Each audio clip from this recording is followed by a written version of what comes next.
character, known as the Baskerville family's Hound, Vikir van Baskerville, who was wrongly framed by his family and father even though he was loyal to them, was sentenced to death by guillotine. Vikir, at the moment of his death, thought to himself that if he were to ever live again, he would hunt down his prey no longer as a hound again. An unsettling scene is introduced to Vikir as he tries to make sense of his surroundings. Feeling that his body was heavy and in an unknown setting to him, he thought that he was in hell. In the grand estate of the Baskerville family, babies are seen in their cribs, crying and making noises. A man is introduced as the patriarch of the Baskerville family. He comments that the babies were insignificant. He walks through the room, commenting that the babies gathered this time were trash. As he walks he notices Vikir being silent as compared to the other babies. He orders the servants to bring the babies to the Cradle of Swords. The servants obey. Vikir recognizes the man as the main culprit behind his death in his previous life. Hugo Le Baskerville. Seeing Hugo's younger appearance, the MC concludes that he had regressed to back when he was a baby. Recalling his past life, he was a hound, born from an illegitimate family, while receiving training in a poor environment. Hounds must be devoted to missions that include assassination, intelligence, ambush, and others. A hound simply takes care of dirty work. This was so that the Baskerville could remain the best amongst the 7 families. The MC remained loyal because he wanted to be acknowledged by the family and Hugo. However, 10 years after the gate to the demonic gate was opened, even with the victory of the humans against the demons, the reward our MC was given was being put down like a simple dog. The main reason behind his execution was that he knew too much. MC clenches his fist, swearing to never live that life again. MC wanted to take revenge immediately but was unable due to his baby's body. He rolls around angrily. He realizes that he needs to become stronger and that the Cradle of Swords was the perfect opportunity. The Cradle of Swords was a trial that every child in the Baskerville family must go through. Children are thrown into a maze of swords, where they need to reach the Styx River to be assessed for their talent. The Styx River was a legendary river that turns children's bodies into iron but is limited to the number of children it can affect. The MC recalls that the fastest route to the river was a straight path out of the helix-shaped wall of blades. The MC crawls past the swords, remembering that in his past life, he could not receive the effect of the river, making sure that this time was different. For men are watching, as the MC dunks himself into the river, wanting to keep it all to himself as long as possible. The MC begins to sink into the river. The water seeps into his wounds, being first had its advantages. The MC covers his mouth to endure as long as he can regardless of the pain. 2 servants are shouting to the MC to come up of the water else he dies. Hugo simply laughs. He asks Barrymore, the head butler, how much time has passed. Barrymore replied that around 7 minutes have passed. Hugo is amused at the fact, stating that the MC might die since 7 minutes have passed. Hugo calls out to the MC, asking him to come out. The MC ignores his calls and continues to absorb the power of the river with all his might. He loses control, and with his eyes gone white, he continues to endure the pain before blacking out. Hugo holds the MC by the foot, stating that staying in the river was enough for the baby and that he even drank its water. Hugo notices that the MC had already grown his teeth. Hugo asks Barrymore what the child's name was. Vikir van Baskerville. Barrymore replied. Hugo with a smile on his face speaks the MC's name Vikir, stating a very greedy son had been born. While being upside down, the MC continues to plot his revenge against Hugo, waiting to sharpen his canines for the time when he can rip his head off, making the Baskerville family disappear into history. Vikir van Baskerville was known to be a genius at the age of 8 but was considered normal in his family. At 20 years old, he took on the assassination, espionage, and conquest-type missions.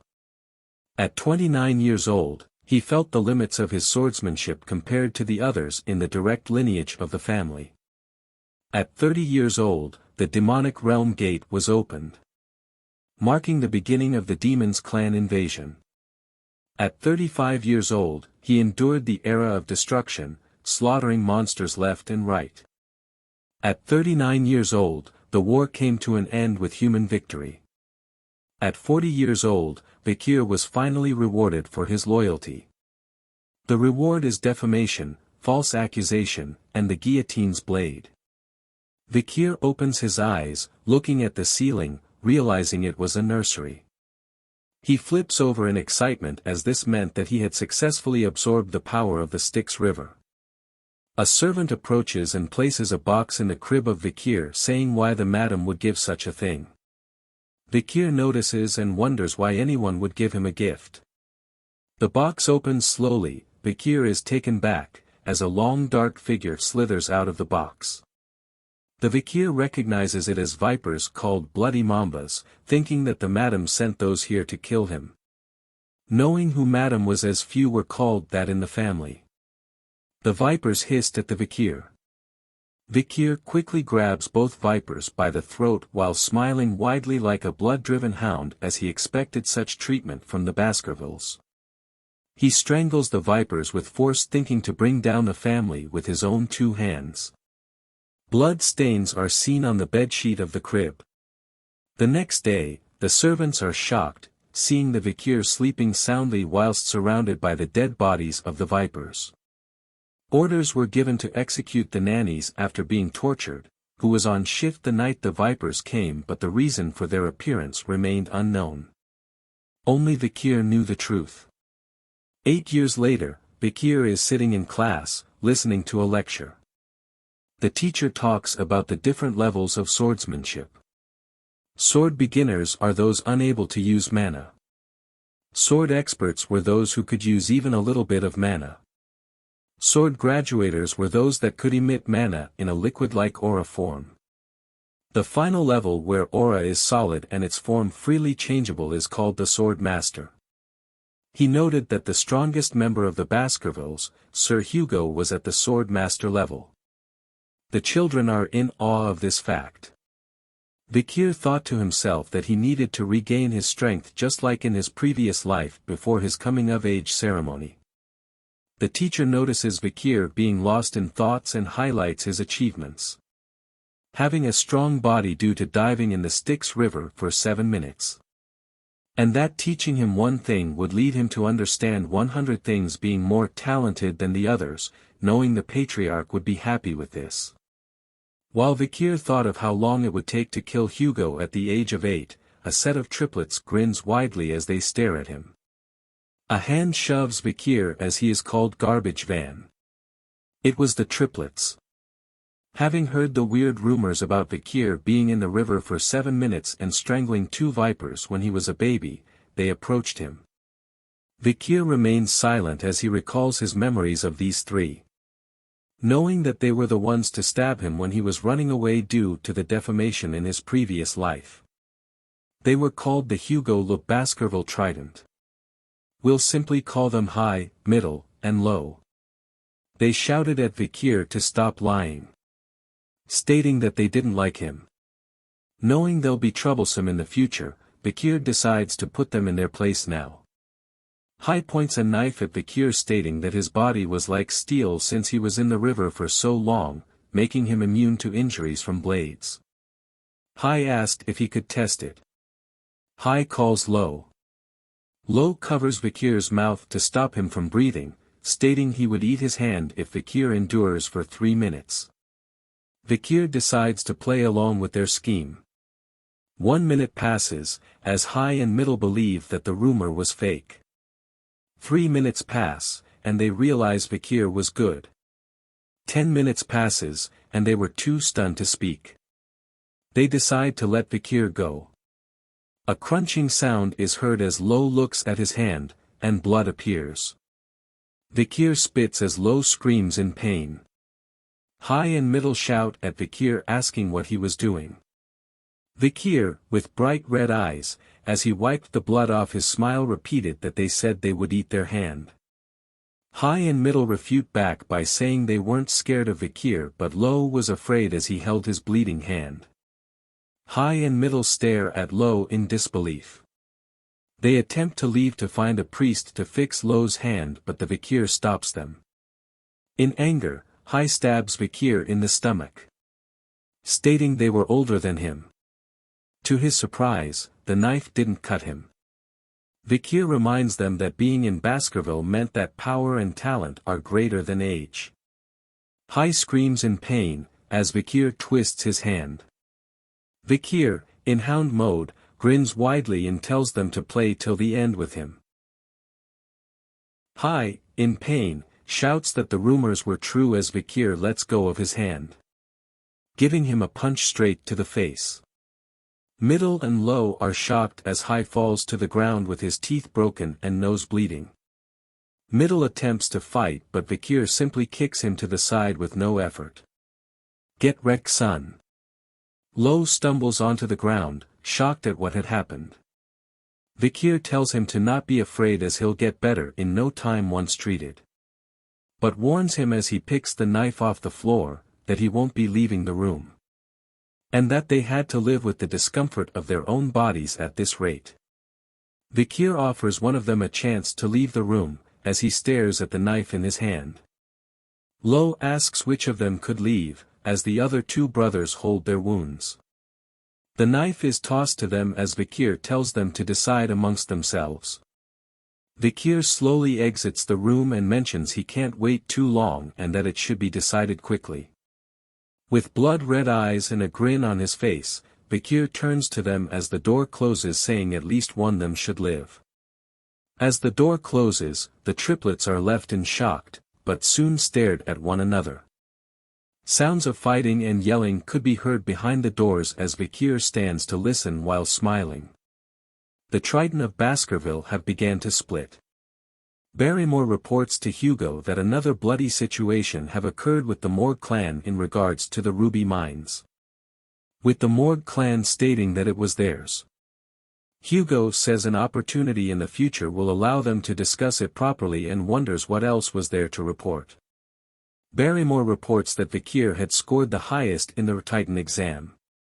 Hugo smiles happily at that fact and wonders when the practical exam will happen. In 5 days, Guardian Knights have left to prepare. Barrymore replies, making the fortress vacant now. Barrymore further reports about the fight between the young masters, stating that there were no deaths but that High's teeth were completely damaged, Middle's jaw was smashed in and Lo's left index finger was amputated. They had recovered from their physical injuries but their mental state was damaged. Hugo is surprised to hear that the triplets were fighting amongst themselves as they were close with one another. Barrymore states that Vikir was involved, causing Hugo to be alarmed. Vikir is seen standing before Hugo and Barrymore. He greets Hugo as the patriarch. Hugo tells Vikir about how he disabled the triplets. Vikir replies that they had received the proper medical treatment since then. Hugo states that their hearts were disabled. The triplets were no longer eating or talking together anymore, making their combination technique completely torn apart.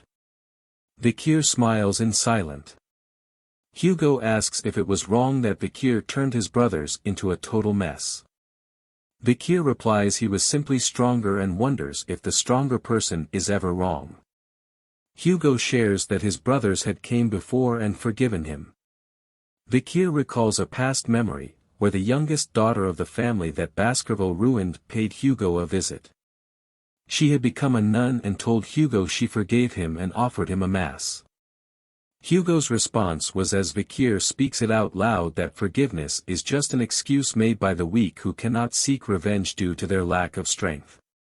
Vikir's eyes glow red as he spoke those words.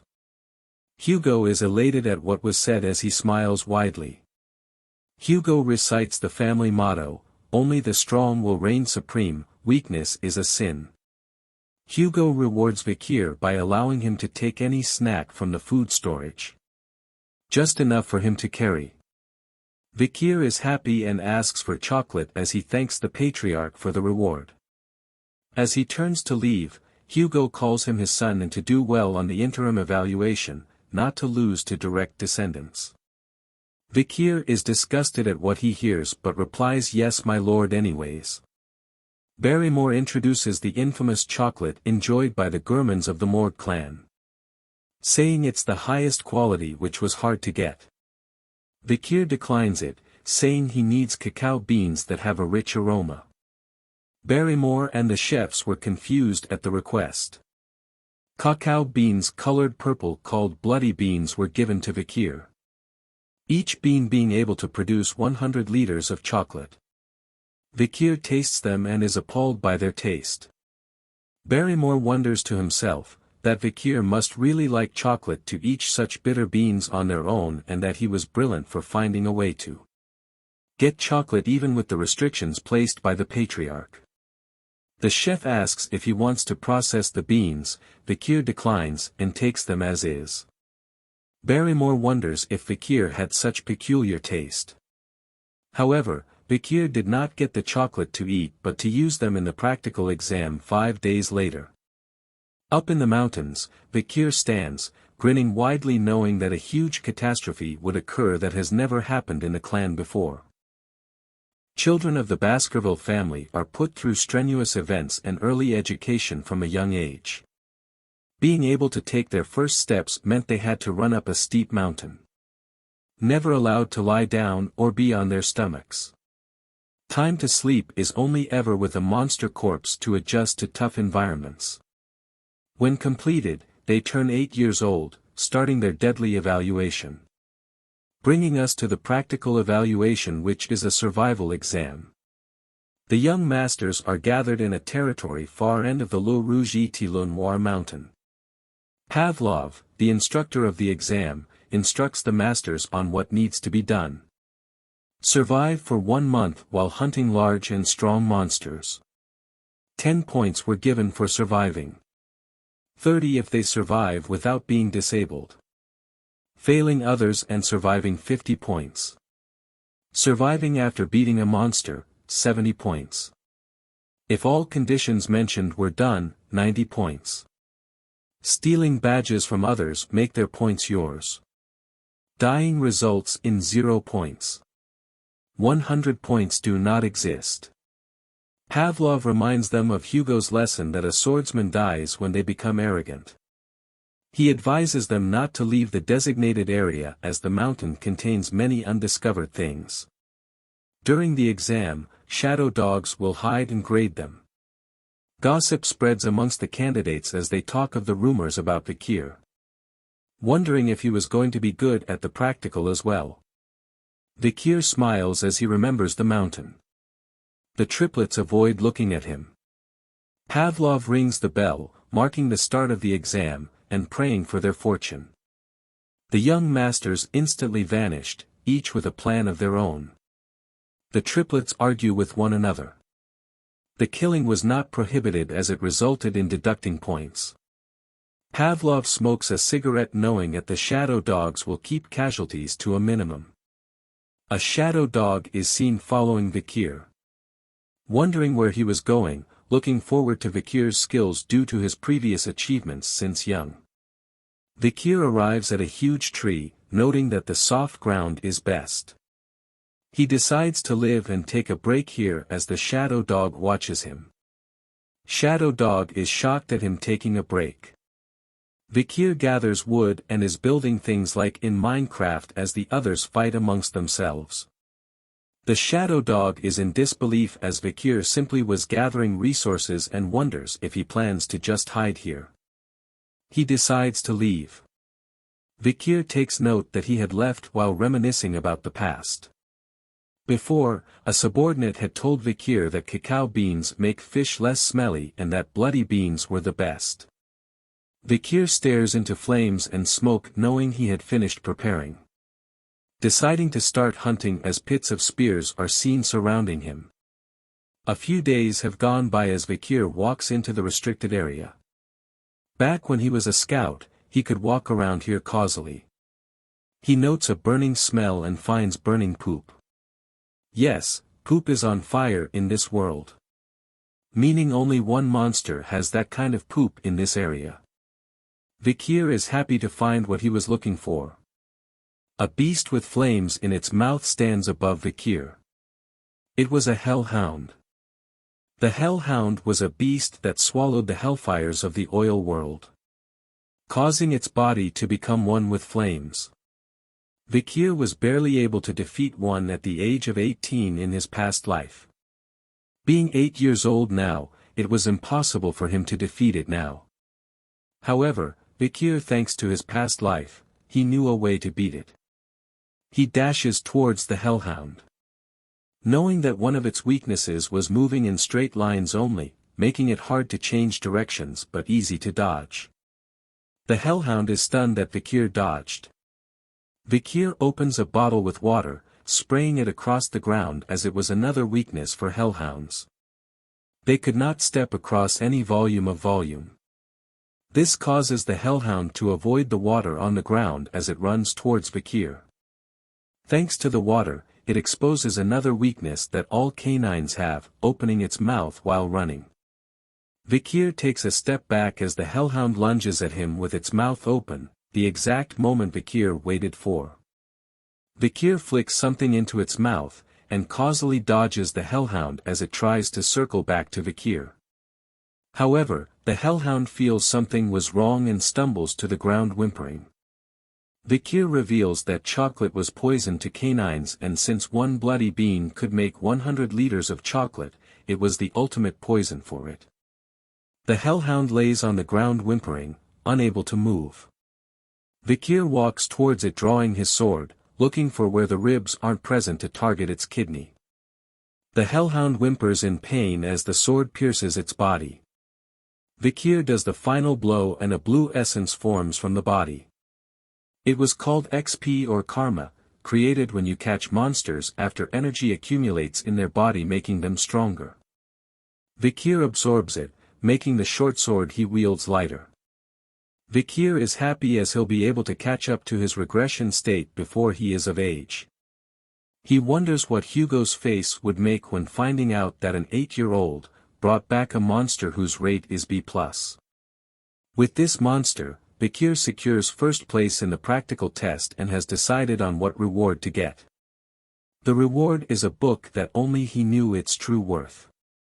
Vikir proceeds to decapitate the head of the Hellhound but senses a presence behind him. He turns to see 4 more Hellhounds. He wonders if they came because of its cries and that they wanted to avenge it. Vikir chops off the head of the dead Hellhound, excited at the thought of fighting more of the Hellhounds as he had more beans left. However, a bigger presence is felt by the Hellhounds, and Vikir notices. Believing the Hellhounds to be afraid of his bloodthirst, the Hellhounds bow their heads in fear. But Hellhounds never submit even if they were to die.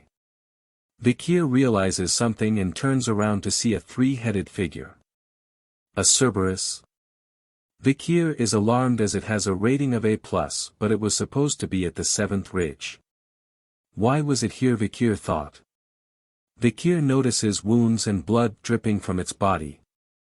Multiple arrows with other injuries were inflicted upon the beast upon closer inspection. Vikir concluded that it was because of the barbarian tribes across the mountain as it was their territory and that it came all this way because of being chased by them. Vikir saw the chance of a lifetime. To hunt an injured A+ beast. He must kill it no matter what. Vikir had been hiding his power, having mastered the 3rd Baskerville technique and being at a high level as a sword expert. But he had already reached a level that no other hounds have reached when they had become adults. Vikir covers his blade in aura and dashes to the injured Cerberus. He attempts to slice one of its heads but was interfered with by its other head. He slices it in reaction. Upon slicing it, he realizes that killing it was possible. Due to the war with demons, Vikir was able to polish his swordsmanship and there was no sign of unnecessary movements to his techniques. Add on his strengthened body from the river Styx. All weapons Vikir worked against the Cerberus. But that was what he thought. Reality hits him hard, as the Cerberus lands a deadly blow on Vikir, smashing his sword to bits. Vikir lets his guard down for a moment, resulting in a deadly blow from its claws. Vikir is flung straight into a tree. He coughs blood as his eyes turn white from the impact. He suddenly awakens, thinking if he had lost consciousness after the direct hit that was dealt to him by the Cerberus as it walks towards him. He feels the pain in his left arm, making him think that his arm had been ripped out. He checks to see and is surprised to see his arm still intact. He thanks the river Styx effect for keeping his arm. The Cerberus readies for another attack. It dashes toward him, smashing the tree that was behind into bits. Vikir leaps out of the way before it could harm him. He thought to himself, even though his arm was still there, the damage still remained and that wouldn't be able to take a second hit. The Cerberus turns around. With the odds against him, he thought of the situation as a journey that every experienced hunter must find a way out of. He thinks of the best possible action to take and decides to simply just run away as fast as possible. The Cerberus was alarmed seeing him running away.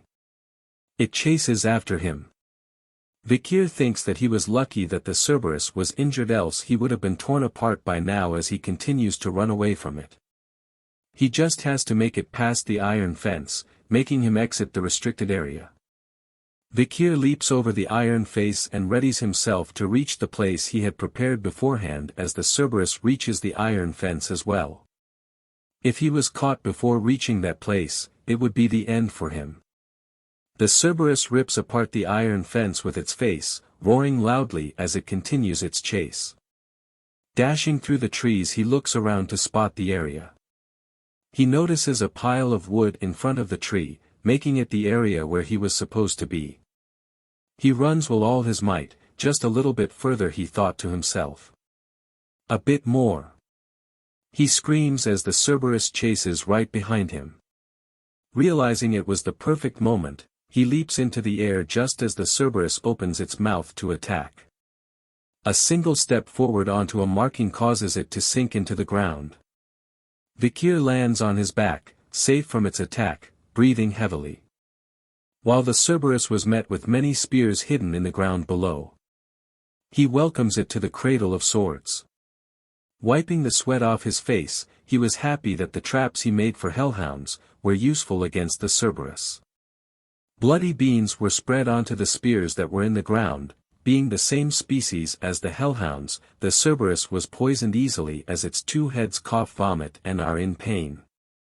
Its middle head notices Vikir, growling at him. As he holds a spear aimed at it and throws it with all his might. The spear bounces off its body as it growls loudly toward Vikir. Vikir starts to count down from 7. With each step the Cerberus took, a second passed. It slowly reaches Vikir, as the countdown approaches 0. Once it reached 0, it simply fell to the ground. Vikir lets out a sigh of relief as the Cerberus falls to the ground just before him. Happy to know that the rumors were true about the 7 steps. He explains that the spear he threw was different. That it was laced with the poison of the bloody mamba's venomous fang from when he was a baby. He goes on to absorb the mana from the Cerberus, meaning that it was fully dead this time. He stares at its corpse, thinking about how he should bring it back. But before that, he had something else to do. He knew that the presence of a Cerberus meant one thing: dungeon. Since its gatekeeper was dead, the dungeon was free to be explored. Vikir proceeds to cover himself in dried soil, rotten leaves, and moist roots. Looking at its footprints and drools, he backtracks it. He walks to an opening, saying he found it. He enters the cave, recalling that the cave was meant to be discovered in a few years' time. He stares deep into the cave, feeling its mana underneath the rotten surface, knowing that it has not been discovered yet. No light was given out, making the cave seem deeper than he thought. He smiles happily, excited at what treasures are laid within the dungeon as he slowly enters. As he walks further deep into the dungeon, Vikir notices red veins of ruby minerals throughout the area. Feeling that they were connected to the Red All Mountain. He notices light appearing before him, indicating that it was the entrance to the dungeon. The light shines brightly at him, making him cover his face with his hand. He enters a large room, and at the center of it was a floating red stone. Realizing that the dungeon's interior was bright due to the mana imbued into the ruby as he approaches the floating ruby. He notices something behind it, a skeleton with a note. Showing that someone had been here before him. He inspects the skeleton, seeing its injuries caused by stabbings and that there were dried brown bloodstains as he picks up the note on the ground. A long time has passed for the skeleton. Vikir reads the note and recognizes it as a Baskerville member's writing. The note reads that the writer did not want to reveal his name, and asks to be called Cain. The reason behind the note was to prevent other generations from doing what he did. Further explaining that the stone chamber was talked about in the family as a legend. His brother, Abel, and he had coincidentally came across this place, raiding the dungeon and its countless trials. They had killed many monsters before arriving at the chamber, to find the final assignment to the place. The final assignment tied their feet here for a very long time.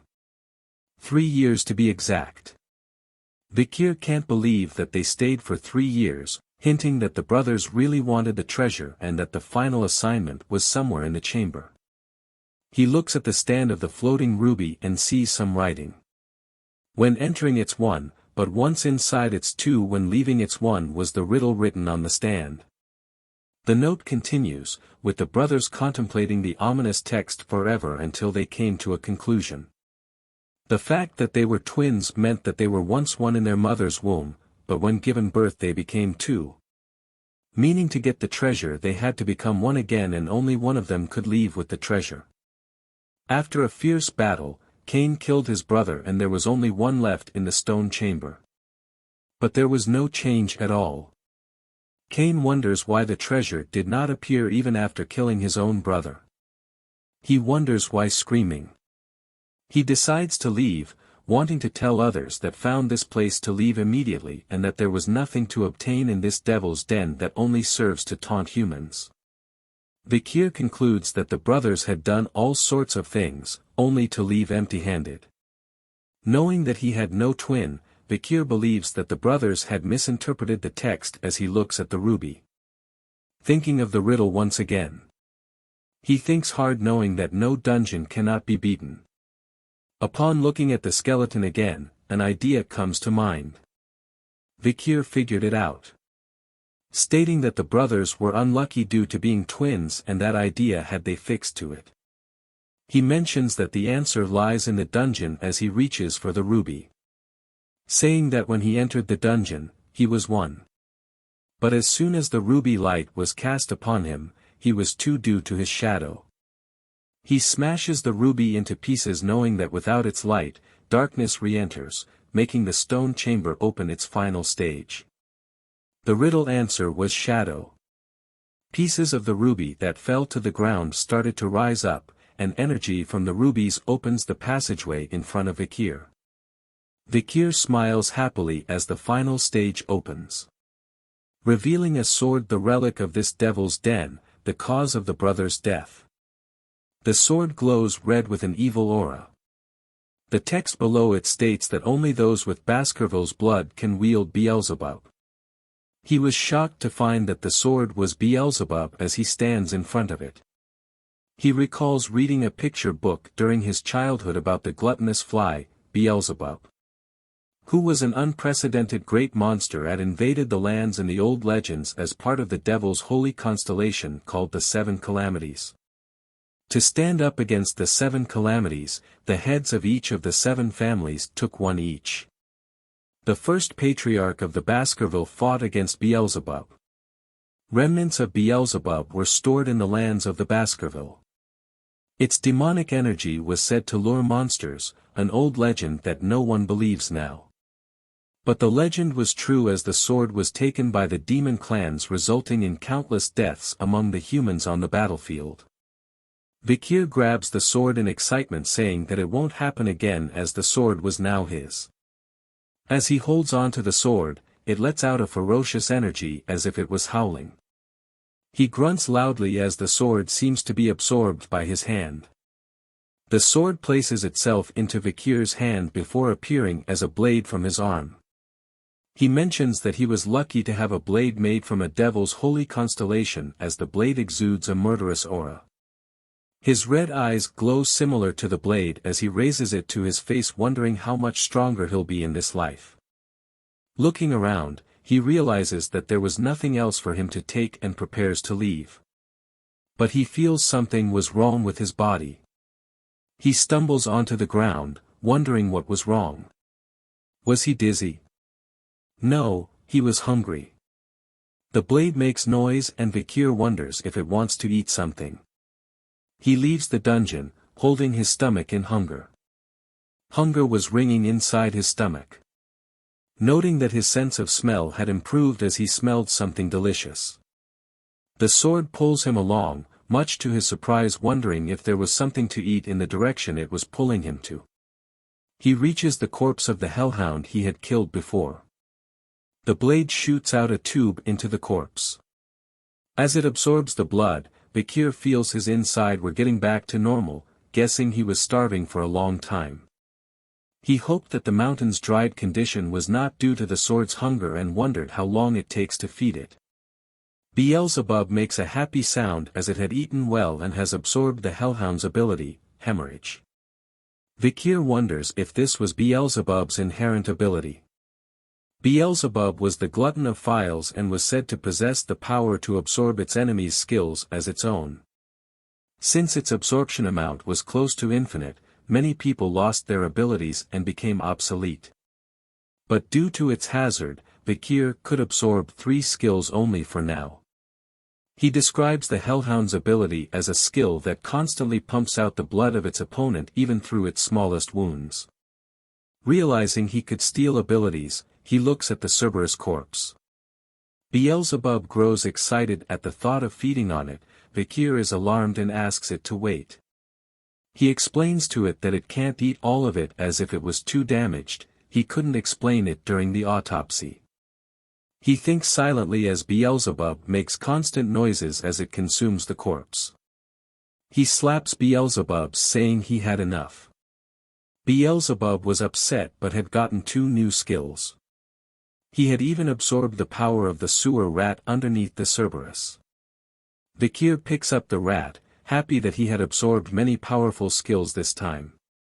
He decides to wait at the practical exam site as he was done preparing the monster. The young hounds had gathered back together, each covered in various injuries. They would receive a shield, sword or necklace as their reward based on the parts produced from the monsters they hunted during the practical exam, as monster parts are laid on the table. The senior members are astonished at what Vikir had hunted. Hugo is alarmed to hear the news. Barrymore reports that Vikir during the practical exam had accidentally crossed over to the restricted area, allowing him to hunt an A+ Cerberus. He further reports that it was wounded by the barbarian clan and that Vikir had applied poison to his wooden spear, as Hugo mentions that a Cerberus was something that even the family's guardians would avoid. Hugo further asks what kind of poison could kill a Cerberus and where Vikir had gotten it. Barrymore mentions that the report did not include such details and wanted to ask Vikir, but Vikir had returned to the dorm as he was too tired. Hugo compliments Vikir, saying he was so sly already and that information was power, and that power is your worth. Barrymore was shocked that a master named Van and not Lo or La was this talented.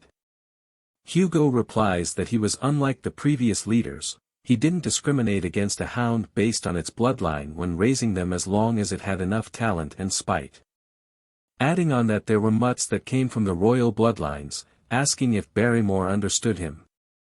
Barrymore is concerned as he ponders whether Hugo was thinking about his second son who was preparing for isolation training as he apologizes to Hugo.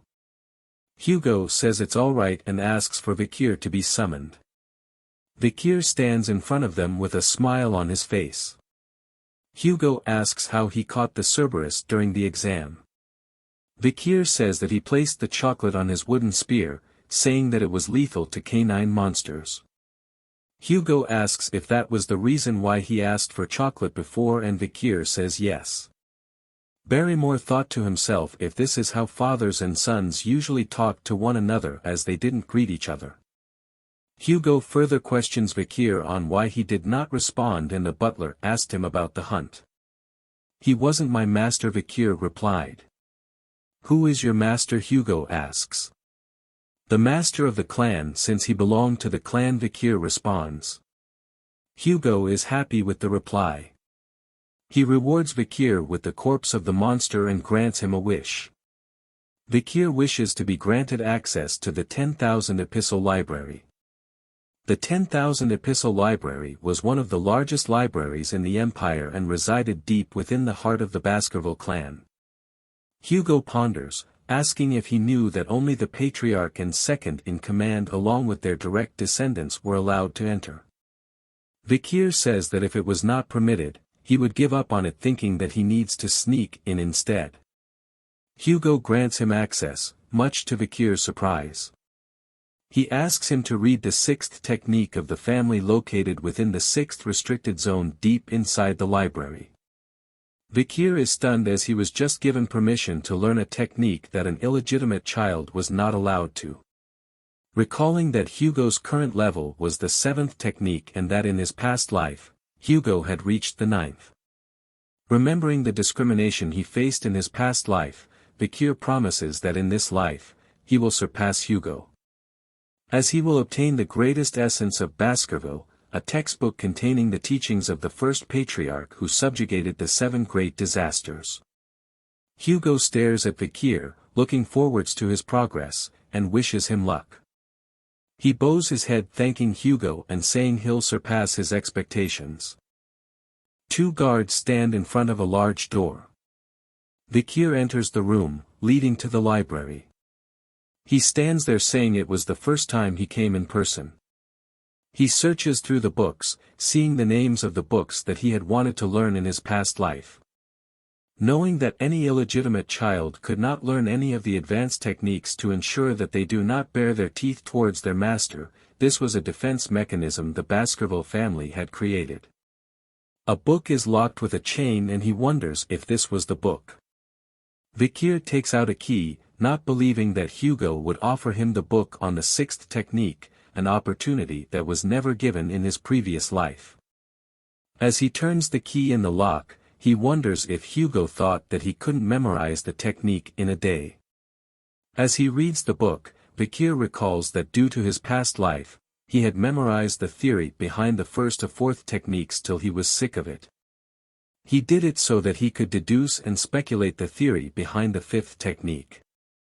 Believing that he needed to stop the flow of mana after drawing the 4th tooth, he wonders if that was the reason he could not make the 5th tooth. According to the Baskerville swordsmanship, one tooth represents the 1st technique and the 2nd tooth represents the 2nd technique, and so on. When drawing a tooth, a red sword energy appears.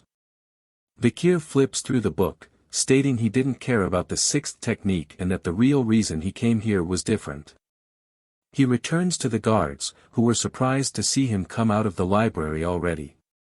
They asked him if he had left something outside and that they were getting it for him, as well as that there were more books about swordsmanship deep within the library. He tells them that he had finished what he came here for. The guard asks if he wants to stay longer, but he declines and wants to read other books and that they should do what they need to do in the meantime.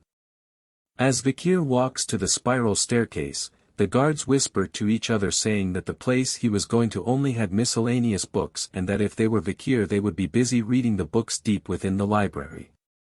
They wonder if Vikir didn't know the worth of the books, but Vikir chooses to leave them to their thoughts. Knowing that they did not realize the true value of the books in the miscellaneous section. He reaches the next floor and looks around the books, noticing one that stood out. He found it, the book called A Lurking Ambush. Vikir is happy to find it. He opens it to see a ripped page and that due to it, it became a useless miscellaneous book. He grins widely as he was the only one that knew its true worth. Recalling a memory from before his regression, Vikir belonged to a squad that had found a strange relic in the dungeon that was on the border of the Le Rouge-et-le-Noir mountain. It contained a page from a swordsmanship book. A single ripped page. Written with Baskerville handwriting, only Hugo found this remarkable, ordering everyone to search through the whole library to find the book that matched the page. The book was A Lurking Ambush. The same one that Vikir was holding. The book contained the 10th technique that the ancestors had written. Further recalling that Hugo had gone crazy for the 10th technique and released the hounds to find the remaining 6 pages that contained the technique. Hugo realized that the pages were hidden in the 7 great families, declaring war on them and sending hounds to those that refused. After sacrificing many hounds, all pages were given to Hugo. The reward for doing so was Vikir's death. Vikir grew angry as he recalled those unpleasant memories as he holds the book, knowing that once Hugo achieved the 9th technique it resulted in piles of hound corpses and blood. He makes sure that it won't happen in this life. The pages that Hugo got were all given by Vikir, allowing him to remember the content that was written on each page and that the reason he could not go past the 4th technique was the lack of access to the original book. Vikir reads the book, realizing that without the other pages, the book made no sense, but the moment you had all the pages, the book would turn into a masterpiece. He reminds himself of his past strengths as he reads the book, knowing that before he turned 15 he had to reclaim the power he had before his regression. Night turns to day as Vikir immerses himself in reading the book. He closes the book, having read enough. Wondering if he had read the whole day, but thanks to that he was able to memorize the book's contents from start to finish. He looks around and does not feel the presence of the guardian knights. He closes his eyes and imagines a figure standing before him. His arm glows with a red aura. He opens his eyes and strikes the figure before him using the 1st technique. Continuing the strikes and moving on from the 1st to the 2nd technique and more. He grits his teeth as he thinks of his past self as pathetic. He worked hard to reach the highest level of graduator aura but was unsuitable to learn a proper sword technique, making the direct bloodline hostile to him. The main reason was that he was an illegitimate child. He dashes to the side of the figure once again, asking if they thought he would live the same way again. As he approaches the figure, it transforms into the older version of Hugo. Vikir slices Hugo relentlessly and exits the imaginary space. Breathing hard, he looks at his hand, thinking he was still weak and if he actually drew out the 5th tooth. He clenches both his fists in victory at the feat he had just done and felt happy to the point that he almost cried. He continues to look around, wondering if a sword was nearby to test the 5th technique again. Breaking records in Baskerville history, a young hound's canine teeth bared towards his master were growing.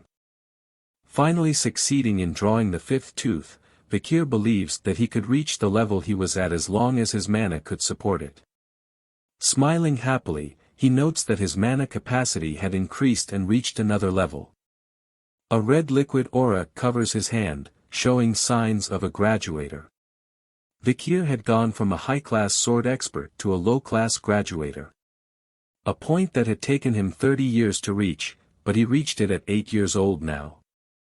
Graduators are on a whole different level compared to sword experts as their aura turns from solid to liquid, density increases, and allows for it to be used more freely. Knowing his swordsmanship was better now and that he could reach the 10th technique, meant endless possibilities. Piercing Fong was what he learned before, which was able to make him stronger in a short period of time but had limitations. However, the lurking ambush was the perfect sword technique that could transition between offense and defense with no growth limitations. Vikir places the book near the window, thinking that he could challenge a mid-class graduator and has a 100% chance of assassination and about 50% if they faced head-on.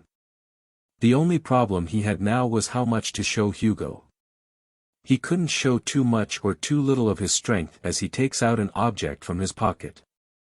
He places it in front of the book, using the sunlight to make a small fire on the book itself.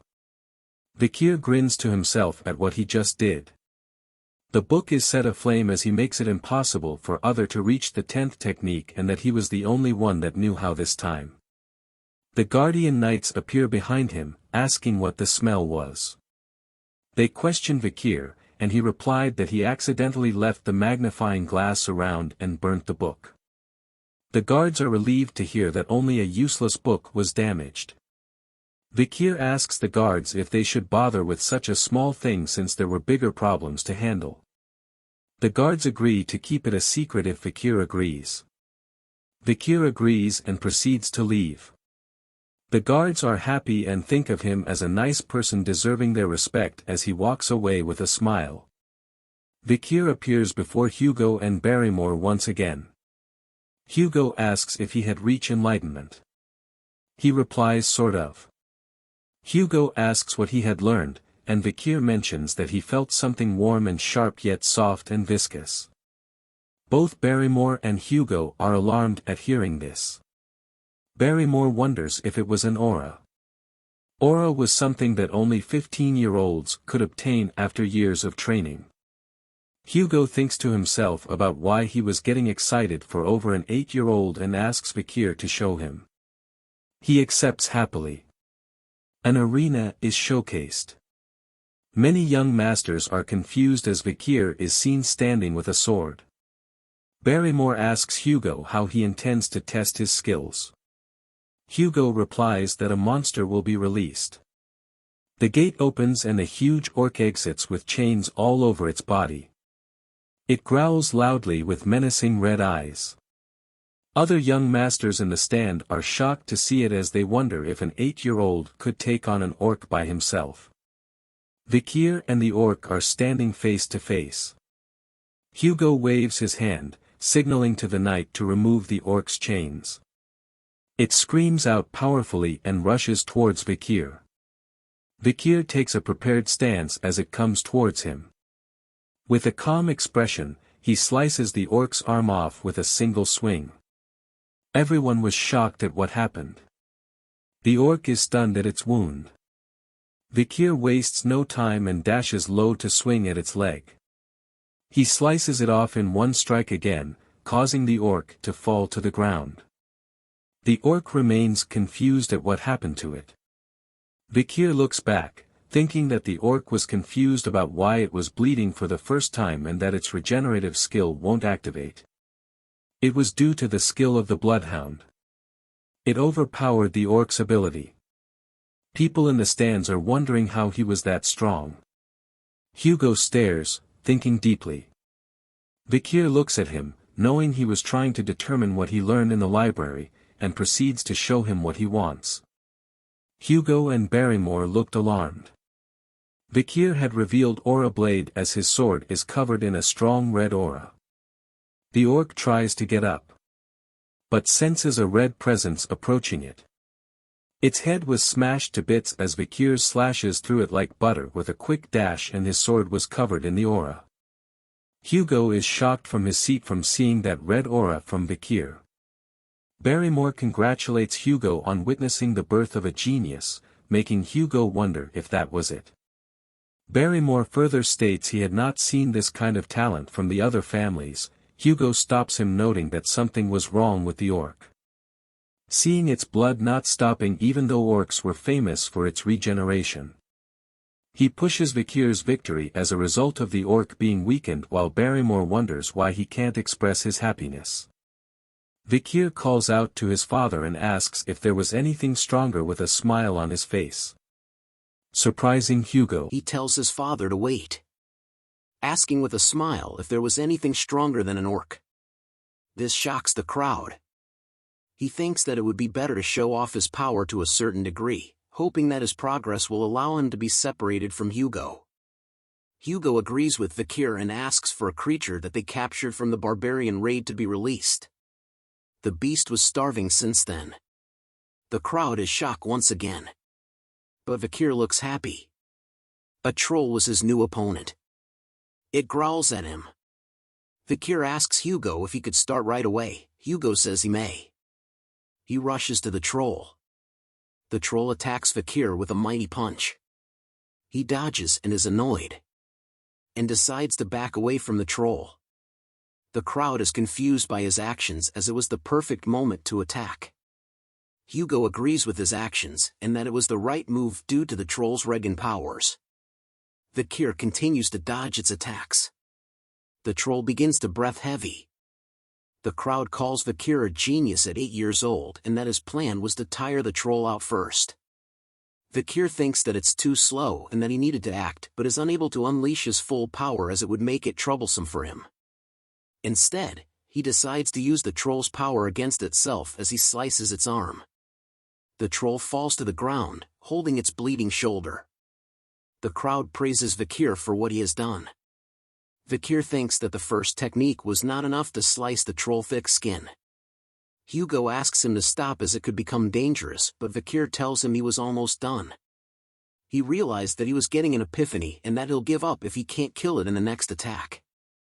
The troll growls in anger. He releases his red aura, preparing for an attack. The troll yells at him as he stood still. But it realizes something from him. A deadly aura and image was seen as from Vikir. In the next moment, the troll was sliced in half by Vikir as he unleashed the Hound's aura. Everyone is stunned at what happened. Even Vikir was shocked at what he just did. He laughs saying he did it. Hugo and everyone in the arena could not believe what they just saw. A week later in the dining room, Vikir is upset over the food. He turns to look around, realizing that everyone has been avoiding him since the day of the arena battle. But he was happy to see Hugo's stunned face. And that he had only shown a small part of his power to them but was actually more powerful. He had also gained the super speed regeneration skill from the troll. He thinks about the fact that he has been eating more with Beelzebub as the triplets appeared behind him. He readies himself. Vikir asks the triplets if last time was not enough, but them claim it was not what he was thinking. They wanted to tell him he was cool when he defeated the monsters, causing Vikir to spit out his food. The triplets ask if he was okay as Vikir thinks it was some sort of scheme. Just as he was feeling goosebumps at what they said, Butler Barrymore appears, telling him he needs to go to the Patriarch room. Back at the mansion of the Baskerville family, Hugo is seen chatting with the Morg clan patriarch, Adolf Morg. They talk about the annual training event between the families, hoping no accidents would happen. Hugo tells Adolf that it was just a scratch and that the Morg's children were dramatic. Adolf said it was because they were noble and dignified. The Rion Mage clan, the Morgs, and the Iron-Blooded Sword clan, the Baskervilles. They were not always on bad terms. The Emperor said that magic and swords were a pair. Because of those words, the two families would have annual joint trainings as a sign of good faith between them. However, a ruby mine between the two families' land was discovered, causing a problem of who owns it. Adolf asks if there was a supernova in the Baskerville family that was born with great blessings and skill, and Hugo brushes it off saying it's not a big deal. Adolf is surprised to see Hugo reacting to a compilment of a child. He then tells him that the Morg family also had a genius. He calls for Camus to come in. The doors open and a little girl walks in. Hugo looks at her. Adolf introduces her as his sister's Respinese daughter, Camus. He tells her to greet Hugo, but she remains silent. Instead of greeting, she calls him a thief that stole the ruby mine and that he should give it back. Hugo was angry to hear the word thief. Adolf is surprised at her words, and she told him that it was what he said in the carriage and that the annoying Chin Beard stole the ruby mine. The words annoying Chin Beard further annoys Hugo. Adolf says it was a misunderstanding and Hugo agrees saying she was just a child. But Camus shouts at Hugo to give back the rubies as she doesn't have enough to do research. Enough! Hugo says as he holds back his anger.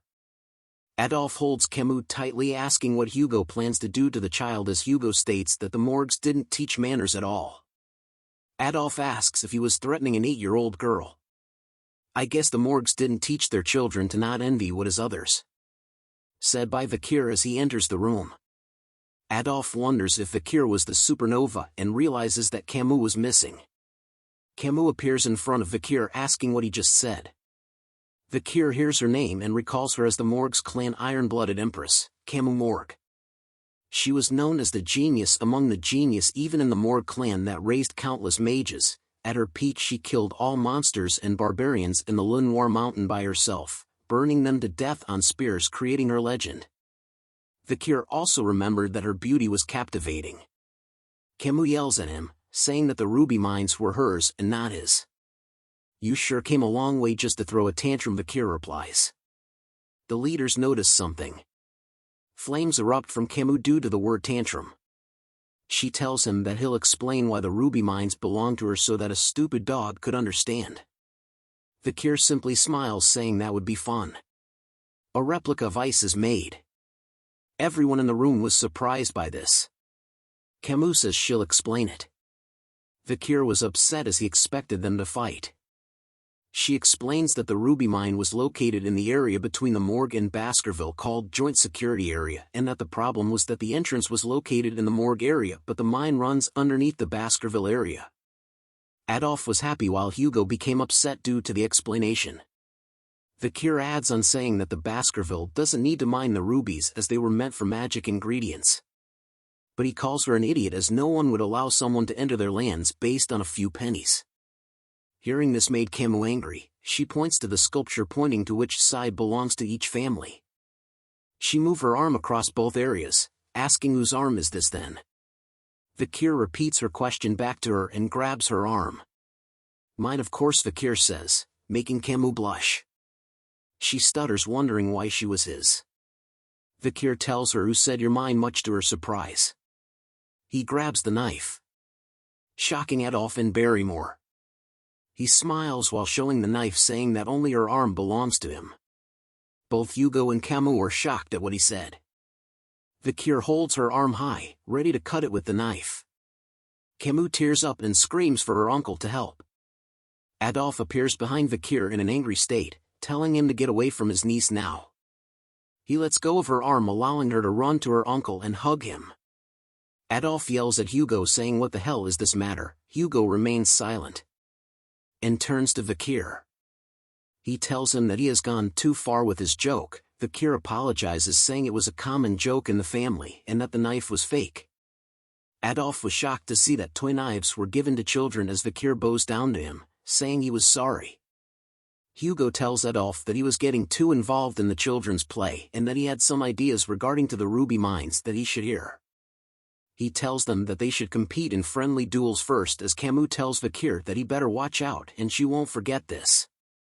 Vikir simply smiles and nods. The friendly duels between the Baskervilles and Morgues had begun. It was an occasion where children ages 8 to 15 gather and battle it out. However, everyone's attention was headed somewhere else this year. It was the Morgues clan Camus Morgue against the Baskerville clan Vikir van Baskerville. Using practical training rules was to showcase the duel between the two geniuses of the clans. The bells rings announcing the start of the duel. Camus tells him she won't hold back and begins to cast a spell. Everyone was stunned at this. She was doing quadra casting. Adolf smiles at Hugo as the crowd were amazed that Camus was doing something that was difficult for a 15-year-old. Camus unleashes her attacks, but Vikir dodges them with ease. He tells her she should focus on one spell, but she calls him an idiot who doesn't understand magic. She summons a stone wall just as Vikir reaches her. He simply smashes through the wall. Camus was shocked to see this, wondering if this was the power of the Baskerville basked in the river Styx. She closes her eyes and opens them again, and sees Vikir with his hand out. He flicks her straight in the head, sending her flying. Adolf was surprised to see a flick while Hugo chuckles. Camus asks him why he flicked her and wonders if he was going easy on her. He points to his forehead, saying hers might hurt. and that they should end things before it gets out of hand, but she ignores him and summons 2 stone walls. She laughs at him behind the 2 walls as Vikir wonders if he should just go around it. He decides to play along and smashes through the wall with just his bare hands. Camus is startled to see his hand come from the wall.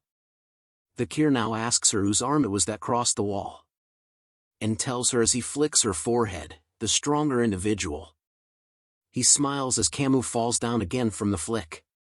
With a huge red bump on her forehead, Camus holds it and growls at him. She yells at him saying she'll kill him as Vikir dodges the fire spell and wonders that dealing with children is much harder. He continues to dodge her attacks, wondering what he should do to calm her down. Vikir looks behind, wondering if he should let others handle the problem. Another duel was happening right behind them. It was a pair of idiots that keeps casting fire magic and a swordsman that slices magic. He believes that they might be useful as Camus shouts out why he wasn't getting hit. She walks to him asking him not to turn away and to face her. The idiot mage behind begins chanting a magic spell, giving Vikir the perfect moment. He calls out to Camus, telling her that she better have a defensive spell ready as a huge fireball appears behind him. Camus couldn't believe what was in front of her. Adolf shouts no, as a huge explosion is seen. Everyone gathers around the scene of the explosion. They all call out to Camus, shouting her name. Camus hears her uncle's voice in the dust and smoke. She thinks about what to do as she managed to defend against the attack, but something else had happened. The flame spell had burned all her clothes. She knows that everyone can't see her because of the smoke, but once it clears up, she'll be the laughing stock of everyone. She calls out in her mind for someone to help her, and soon a jacket lands on top of her head. Camus was surprised to see Vikir as he tells her to put on his jacket. Covering herself with the jacket, she asks him why he wants to help her. Vikir says he just wants to. She thinks to herself why this idiot would help but notices something. Vikir had been cut by the idiot swordsman attack which still have some more on it. The people enter the smoke and notices something. Vikir and Camus were together. Adolf was relieved that Camus was fine while Hugo remains silent. The crowd realizes that Camus was on the floor, while Vikir was bleeding, and that he was extremely fit based on the muscles on his body, which shows the amount of training he had done. Adolf hugs Camus as she remains silent as she stares at him. Back at the mansion, Hugo asks Vikir how the battle was against the Lady of the Morgue clan. He tells him that he had understood the reason behind the event once again, while Hugo tells him that a battle between a mage and swordsman are different. He further asks why he didn't go for a clear blow, but Vikir tells him that he had no idea on how to deal with a lady. Hugo tells him that he had let his guard down and that the wound on his arm was a lesson. Vikir was shocked to hear that Hugo was worried about him.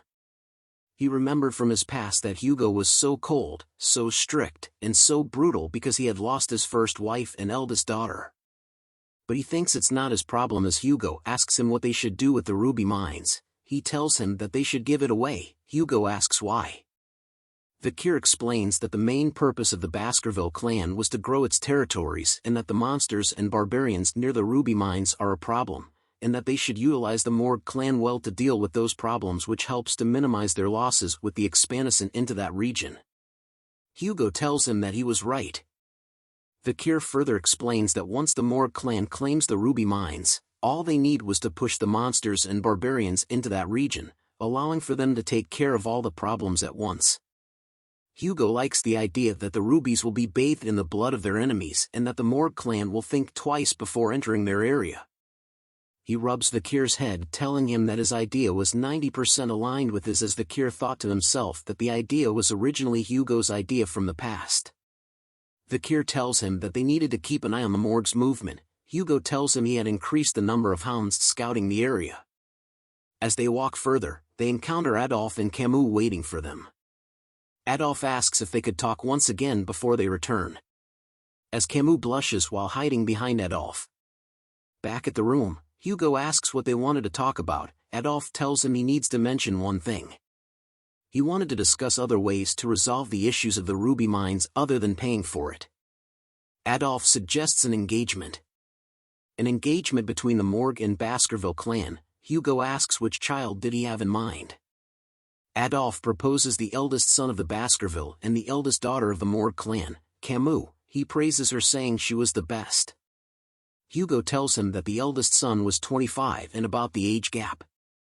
Adolphe tells him the 17-year gap is not too big of an issue, but Camus speaks out, saying she will not marry anyone weaker than her mother. Adolphe tells her that she might remain single all her life due to her condition, but she remains absolute about it. Hugo tells her that this wasn't a buffet of her choosing. She tells him firmly that she has no intention of playing around either and looks in a certain direction. Both Hugo and Adolphe look in the same direction. It was Vikir. Adolphe couldn't believe what he was seeing. He whispers to Camus, telling her not to think about Vikir, as he was just a small fish in a big pond and only had the Van surname. Hugo hears it and is slightly pissed off. He speaks out, saying that an engagement should involve the people's thinking, asking Vikir what he thought. Vikir and Camus simply stared at each other in silence. He opens his mouth slowly and tells them that he accepts. Adolphe is confused and angry at the bastard, Vikir. Camus is happy to hear that the engagement was not rejected. Hugo tells Adolphe that just because Vikir did not have the name Lou, he assures him that he was a talented child. Adolphe stands in front of Vikir, judging him. Vikir recounts his memories of Adolphe Morgue. He was a six-circle master and one of the strongest in the Morgue clan and a great supporter of his niece. Adolphe tells Vikir that not just anyone can be the husband of Camus. He grabs Vikir's shoulder, wondering why he wasn't responding and why his body was so sturdy. Vikir tells him that he wasn't listening to what Adolphe had said. This surprises Camus and made Hugo chuckle lightly. Adolphe laughs and asks Hugo if he could have a deeper conversation with Vikir. Hugo wonders if the mage of the Empire was gonna scold an 8-year-old child. Adolphe replies that this was a request as an uncle, while Camus tells him he doesn't have to do this. He gave a bombastic side-eye to Camus, telling her she better stay still and that this was bound to happen to someone else eventually. He then asks Hugo for the chance and Hugo agrees. Back at the training arena, Hugo and Camus are standing at the side while Adolphe and Vikir are in the arena. Adolphe tells him that they will be testing Vikir and wants to see everything he is capable of. Vikir agrees, while thinking if he did show everything, Adolphe might faint. Adolphe casts a spell telling Vikir he will give him a handicap. A pot was being created from a combination of spells. This amazes Camus, as Adolphe was casting fire, earth and water magic perfectly. He tells Vikir that they would duel with a pot of water on his head, and that if a single drop falls, it would be his victory. Vikir remains silent, thinking that this chance was a great way to experience the power of Adolphe and what he's capable of. He looks at Hugo, knowing what he thought was the same reason why Hugo accepted this. Adolphe calls out to Vikir to start the duel, making Vikir rush out. He closes into Adolphe, ready to strike with his sword. Camus is surprised at his action and yells out that he can't run straight towards his uncle as a bright light appears on his face. A shield was casted to block the swing of his sword. Adolphe calls out to his niece, asking why she told him that and that shield magic was best used against swordsmen. Vikir steps back, annoyed. Fireballs are created in the air behind Adolphe as he prepares to go on the offense. He sends out the flame magic towards Vikir, making him leap back. Camus tells him that it was unfair he didn't use that magic against her in their duels, while Adolphe wonders which side she was on. Hugo thinks of the attack as not something impossible to dodge and decides not to stop them. Vikir thinks that by using his past knowledge and skills, he may cause Adolphe to let his guard down, and that he might even be able to kill him. He strikes hard once again against the shield magic, and continuous hits it again and again. Adolphe tells him that it'll be the same no matter how many times he hits it, as his sword will never pierce through his shield. But Vikir ignores his words, striking the same place over and over again. Cracks begins to form, making Adolphe realize that Vikir's swordsmanship and machine-like movement was impressive. But his sword was chipping away as well. A final swing causes the sword to shatter into pieces. Adolphe reminds him that he should have considered the durability of his sword and his shield, and that it's good to focus on a single goal, but that depends on the opponent. While those words were said, Hugo and Camus were shocked by something. Adolphe continues to say that Vikir was too weak, but before he could finish the sentence, he notices something as well. A piece of the sword has pierced the pot on his head, causing water to flow down everywhere. Adolphe was stunned to see a piece of the sword. Vikir flexes on the old man in his fashion. Camus falls for Vikir even harder. She wonders if the victory against his uncle meant their marriage. Hugo was happy to see that Vikir had won. He looks at Vikir van Baskerville, wondering if he had raised a stronger hound than he thought.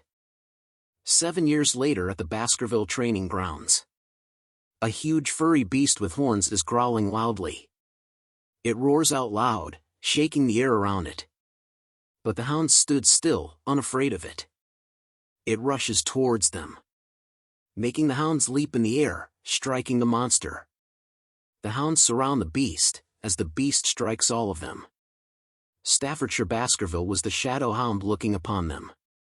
He shouts out commands and tips on how to kill the beast.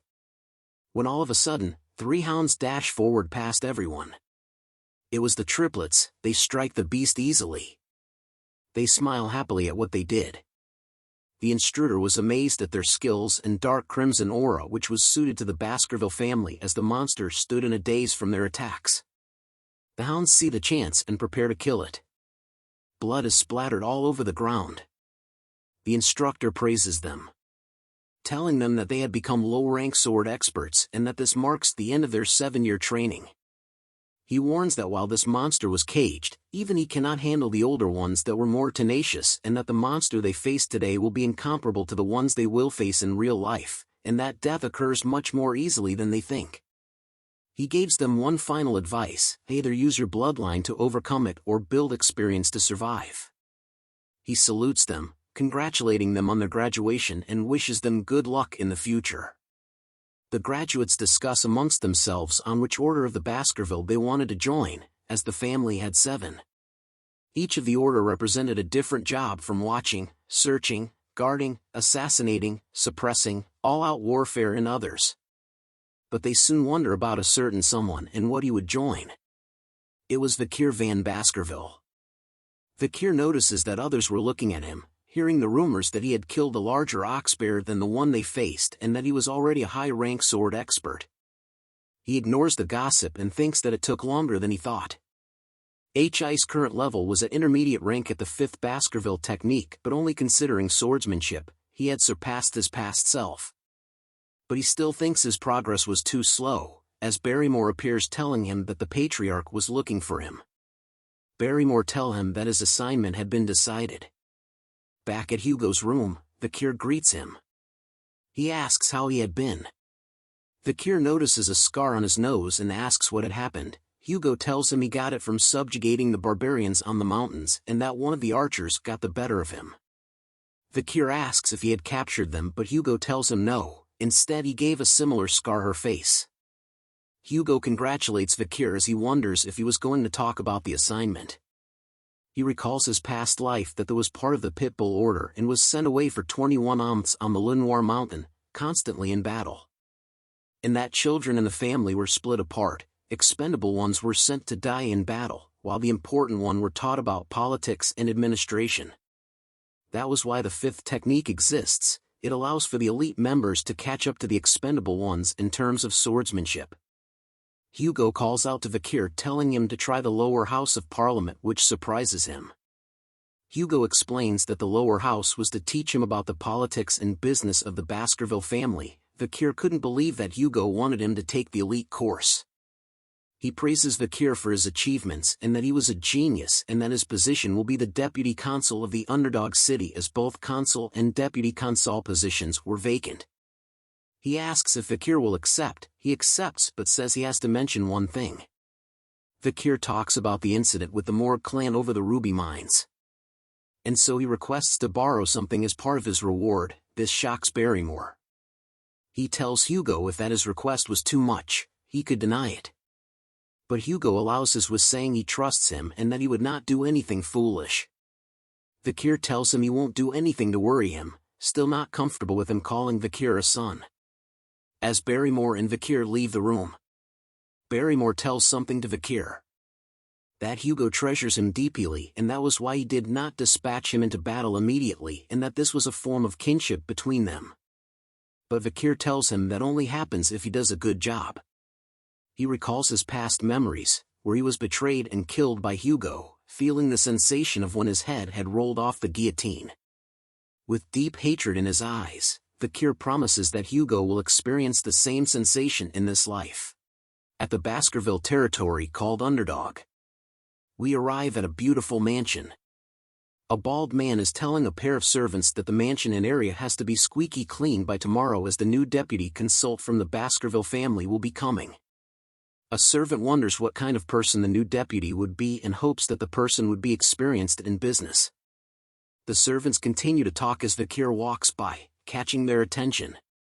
The servant grabs Vikir's shoulder wondering whose kid this belongs to while telling Vikir this was a place you can't just enter. Vikir looks at him and tells him to remove his hand in an instant. He reveals a piece of paper to the servants. Making them realize that he was the new deputy, Vikir tells them to prepare women and drinks to have a party right now as he enters the building. The servants looked at him confused about the party. Drinks and food are seen along with various people drinking and laughing. A man is staring at this scene in disbelief. His name is Chihuahua Baskerville. He was the general secretary of the city of the Underdog and was very upset right now. He stares out the window wondering how ridiculous Vikir was to drink and party on the first day of his assigned job. This was because of the previous deputy who caused him to have a hard time due to the bribes, and now he's holding a party at the workplace. He finally shouts out that Vikir was a troublemaker and that only once the city was in ruins he will get it together. But Vikir appears behind him, asking if he was the general secretary. Chihuahua wonders when Vikir entered the room as they both introduced themselves to one another. Vikir notices something about Chihuahua's name, that he had no middle name. Chihuahua was stunned as he knows that a lack of middle name signifies that he was outside from the family and he was discriminated against because of this. But Vikir tells him that it was nice. This confuses him. Vikir tells him that he had researched him beforehand and knew that he came from Underdog, making he know all the ins and outs of the city. He tells Chihuahua that he knows how hard people like him had worked and that he wouldn't interfere in his work and trust him to do a good job. Chihuahua wonders if this was a new form of harassment, and why Vikir was here when he had asked for a party.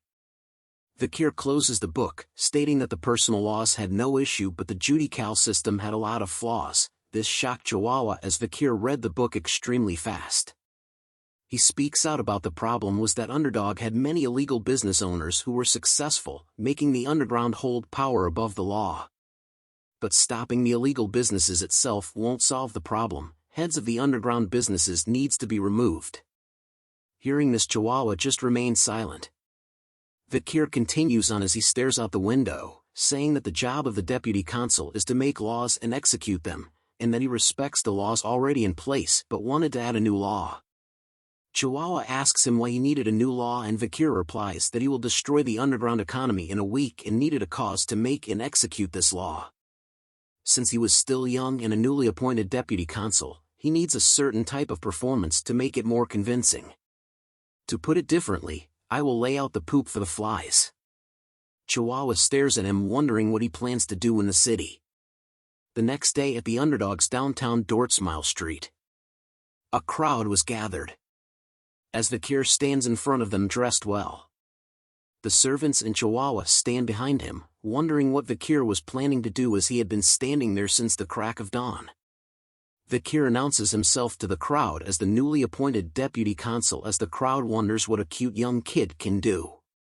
He tells them about the notice behind him and that the laws have been in place for a while, and that even if the deputy changes, the laws will continue to be upheld. The crowd doesn't believe him, thinking that the higher-ups won't do anything and that he was gonna be lobbied pretty soon. Chihuahua yells out at them to mind their manners as Vikir was from the main Baskerville family. Vikir remains silent as the crowd continues to mock him. He grips the stick hard in his hand and raises it up high, grabbing the attention of the crowd. He slams the stick straight into the ground with tremendous power. Everyone around couldn't believe what they saw. He lets go of the stick and announces a special with the authority of the deputy consul. Vikir Special Law Section 1 Clause 1, he will reward 100 million hold to whoever removes the stick. Everyone around was still too stunned to speak. They all shout what? Into the air. As the stick remains in the ground. The new law that Vikir had created. Chihuahua and the servants remained silent, where else the crowd was talking about the reward. Vikir calls out to them asking if there was no one that wants to get the money. But still no one came out. So he increased the money amount. He tells them of the increased amount of reward, but someone laughs as he speaks. A man from the crowd calls it ridiculous and that Vikir wanted to make fun of them. The crowd agrees with the man and tells Vikir to stop messing around and go to sleep. Chihuahua wonder why they were the ones embarrassed instead as Vikir remains silent at their remarks. He asks them if there was still no one. And then decides to increase the amount of reward once again. Telling them that whoever pulls out the stick, they will get the new reward. He looks at them wondering if there is still no one.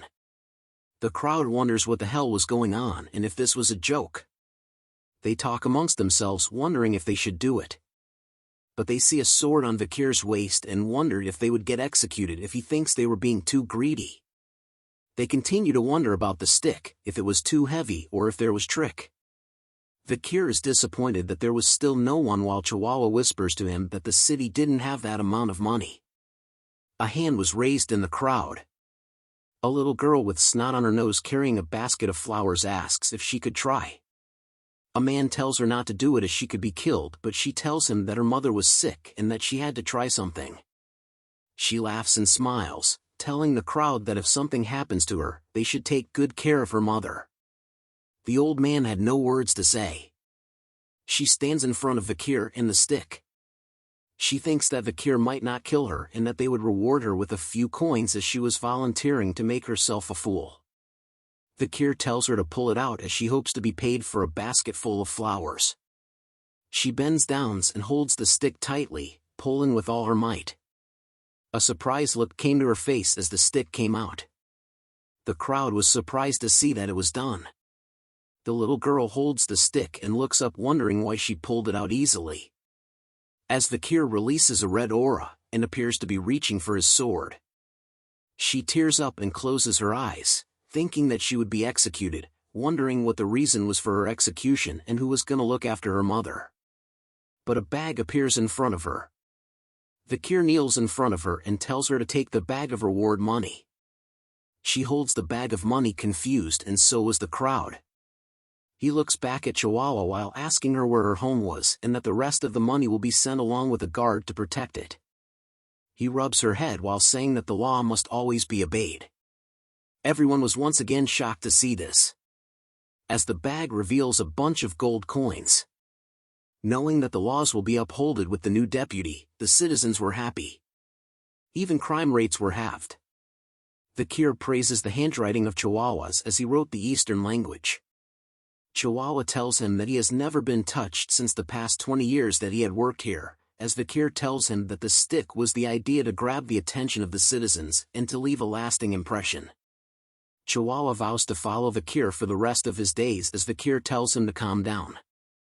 But the truth was, Camus was supposed to do this act in the future, but because of fear the citizens never liked her. He rolls out a map saying that the problems are only just the beginning and since they used up their money for the reward, they needed a way to get it back. He marks out spots that held illegal groups and where they might hide in the future so as to confiscate their dirty money. Chihuahua looks at the map wondering how he knew where the criminal businesses was. Vikir tells him that he could smell it but it was acutely because of his regression. Chihuahua thinks of him as a flawless man for investigating this much already as a man opens the door. The man informs them that the Young Autonomy Association has requested a meeting, which was what Vikir had expected. Chihuahua explained to Vikir that the group was made up of several clans but was just a social club, that the young masters were above the law and had something to say about the Vikir special law. Vikir tells them that the dung flies have started to smell the shit. He shows a grin and tells them if they should start to annihilate the pests that are eating away at the city. a club that was located within the high-end hotel in the underdog city called Burning Suspension, there was a party. The people in the club were the 7 crucial members of the Youth Autonomy Association. They were the second and third generation of the 7 families located within the Baskerville territory. The blonde guy tells the servant to like the drinks spilled on the table, and they thank him for being able to enjoy this precious drink. He tells the others that no matter how much they spent, the money will keep replenishing thanks to the Baskervilles. A man raises a glass, saying it was easy to kidnap barbarians to sell as the demand for slaves continues to grow as the Baskerville only cared about territorial expansion. They talk about how this club was better than the ones in the capital and that even the Baskervilles were protecting them as their personal hunting dogs. The blonde man calls the Baskervilles as idiots with swords as they had caused them to take the blame as they destroyed a loyal clan called the Mesamadunaro clan. And thanks to that incident, there were only 7 clans now.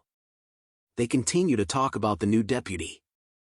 The blonde man asks if they had heard of his name before and that he had caused a scene when he first arrived at the age of 15. He thinks they should have some fun and teach Vikir a lesson. They think about bringing Vikir here and making a huge and expensive party, and once it's over, make him pay for everything. But say it was a joke so he won't bother them ever again. A servant appears in the room bringing out the female escorts. But one of them notices Vikir and wonders if someone had ordered a male escort. The servant grabs his hair asking him what he thinks he was doing here, as Vikir looks at him with murder in his eyes. A loud snapping sound was heard in the room. The servant was confused as his arm was in a weird shape. He screams in pain as the members wonder what happened.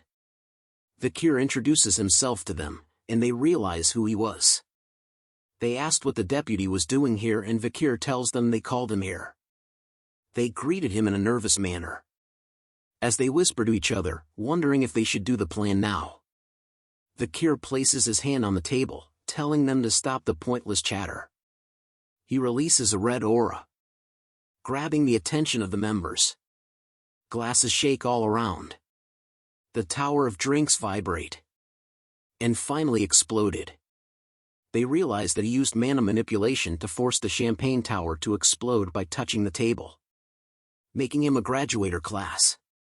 They continue to whisper among themselves, shocked to find out that he was graduator class at 15 years old.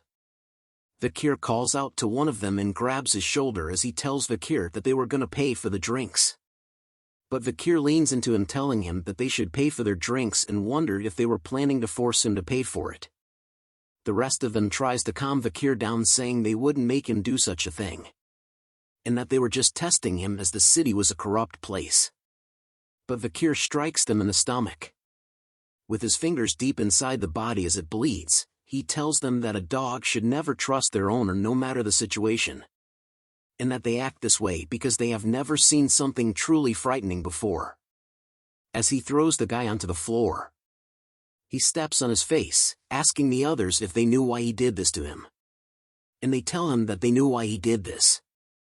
But Vikir continues to step on his head, and tells him that they would understand what he wants to do next as he smashes the guy's head to pieces. They all stand up asking Vikir if he thinks that he will get away from this while calling him a bastard. Vikir leans face to face to another guy as he knew they wouldn't understand. He lists out their crimes: abduction, kidnapping, illegal slave trafficking, insulting Baskerville, and a bunch of other crimes. He smacks the guy in the face, saying that animals don't learn until you teach them. He looks at them with a sadistic smile as his eyes glow, telling them that they were gonna see what he can do to teach a disobedient creature a lesson. Deep in the underground dungeon, Vikir and Chihuahua are looking at something in disgust. A hand is seen on the bars, telling Vikir if he thinks he would survive after pulling such a stunt, and that he would tell his father everything. It was the blonde man. He tells Vikir that he will get out of here and kill him. Chihuahua asks Vikir why he had them beaten so much. Vikir asks him if he thinks this was too much. Chihuahua said that he can't turn people into a meat bag, but Vikir tells him that he hasn't even started yet. He walks towards explaining that the village hall was to manage wicked people, but they had turned it into a hideous organization, and based on their arrogant expressions, they still lack proper education. Vikir tells them that once the sun set, he will execute all of them, shocking the blonde man. Chihuahua asks Vikir if he was serious, and Vikir said he will bury those that associate with them. Hearing this, Chihuahua advises him not to do it as their family will fight back. But Vikir tells him not to worry as their crimes are tied to the criminals of Underdog City and that he had his ways. This confuses Chihuahua. Vikir looks at them and informs them of their charges: human trafficking, kidnapping, bribery, blackmail, threatening, assault and murder. The blonde man tells him that they didn't do those crimes, so Vikir asks if they would accept punishment if there was evidence. Looking at them hard, he tells them they look like they did the crime but have no proof. This causes the man to stutter. Vikir thinks deeply what to do, as a man enters carrying a bag. The bag was covered in blood and had a knife sticking out. The man tells Vikir that his custom order was ready. Vikir tells him great timing and good job. The bag revealed a bunch of tools covered in blood. The man asks Vikir where he got the ideas for the tools because for the past 30 years, he had never seen such scary tool. Vikir tells him they were common tools from where he came from. The man asks if Vikir came from hell, but Vikir asks if he wanted to learn, but the man declines, saying he would vomit when he sees the work with those tools. Vikir looks at the tools, remembering that he learnt these tools from torturing demons during the era of destruction. He removes his jacket, frightening the blowed man. He asks them as they stare at him, "Where's that expression of yours that said you won't admit to anything no matter what?" Vikir rolls up his sleeves telling them not to say anything, so he could relieve his cherished memories of his past for once. Rumors spread throughout the town of the 7 members' arrest. The people discuss about the arrest, thinking that the deputy would let them go. Some think that he was going to execute them, but others believe that he would not as it would cause trouble. They believe that the situation was just a political play between the new and native politicians. As the citizens predicted, the 7 families sent an apology to the new deputy consul. The local powerhouses had bent their will, making it possible for the prisoners to be released and the new deputy to be punished by the patriarch. But something else happened.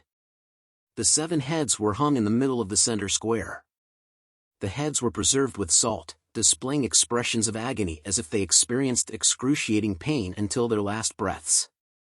A notice was hung behind the heads, explaining the crimes of the heads and their execution details. The citizens were speechless upon seeing the heads. Vikir tells Chihuahua that this was expected because of the laws, and now new change will come to the city. Seeing this will soon cause a bloodbath in the Underdog City, Vikir tells Chihuahua to brace himself. Chihuahua was confused on how he would play a part, as he was now wearing a mask. He turns around, whispering if this was the right strategy. A figure asks if he didn't trust him, but he still wondered if this was the right plan, as the deputy consul was trapped in the cage, with people in masks all around the place and people in chains, and that he was going to be sold as a slave for the strategy. They were somewhere on the outskirts of the Underdog City. The slave auction was being conducted, which was an unlawful event that had not been reported. A man welcomes everyone to the circus. He was surprised to see people from the Mont Blanc clan. Reading the note, he sees that they were sellers and Chihuahua assures him that they were selling. He questions Chihuahua if he was not happy with the slaves from before, as the Mont Blanc clan always bought large amounts of slaves. But seeing Vikir's red eyes and black hair, he assures Chihuahua that he will take responsibility and sell him at a good price. He hopes that Chihuahua has a good time at the circus. The auction begins in the main tent as night falls. The people discuss about the slaves that were popular and what they wanted to buy, as the clown man tells them that an item was secretly embezzled by the Baskerville family's knights. It was an A-rank monster that is said to have 19 hearts, the Merciel. From its leather meat, bones and intestines nothing goes to waste. The price starts at 100 million gold. The price increases till the prize was sold for 250 million gold. The auction continues as the people bid and buy things. A man approaches Clown Mask, as he was surprised they were gonna sell something this time. He announces to everyone that something special has arrived and was found deep within the jungle. It was the barbarian of Balak from the warrior tribe in the L'Orange mountain jungles. He tells them they would get a different feeling when they tame a wild slave and it would be the perfect chance to test their slave training techniques, but he wonders why they had decided to sell this thing. He calls out for a bid but no one responds. He then decides to lower the bid from 5 to 1 million. But still the people were not interested. He tells the huge man to get rid of it as no one wanted it. But the warrior struggles to free itself. So the huge man punches her hard, making her unconscious. He apologizes for the disturbance as they bring her to the back. As an apology, he decides to bring out the best product they had today. Vikir walks in, catching the attention of everyone. He was wearing long hair as a disguise.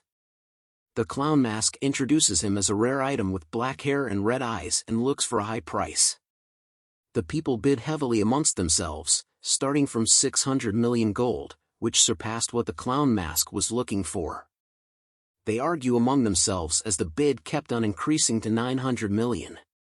But a single number raised the bid to 6 billion. This amount stuns everyone in the room. They see the man as Baron Gambino from the granary, and that he had taken over the underground, allowing for him to gain immense wealth and power. The lady asks him if he was spending too much, but he tells her he can sell him at a higher price in the capital, but she tells him that 6 billion was too much, and he tells her to be quiet. He scolds her for talking back and to try arrogantly bite the hand that feeds her, so she remains silent. The masked clown asked if there was anyone else that wanted, but no one replied, hence Vikir went to Gambino. Gambino looks at Vikir thinking that he looked better up close. He tells him not to be nervous as he wasn't a bad man. As he pants heavily, telling him that he has thought of many ways to play with Vikir. Vikir raised his arms and pulls the chain hard, breaking the chains in a swift manner, shocking the lady and Gambino. He lifts his foot up and smashes the ground to the point Gambino flew up like a little bitch. He lands hard onto the ground. Vikir grabs his back asking if he wanted to play shield and spear. Squeezing hard till he bleeds, Vikir tells him that he should be the shield to see if he can endure. Gambino screams in pain, telling Cindy to get the security. But more blood gushed out, stunning her. Vikir made him faint. As he removes his fake wig, Cindy realizes who he was. He was Vikir van Baskerville. Seeing him shocked everyone in the crowd.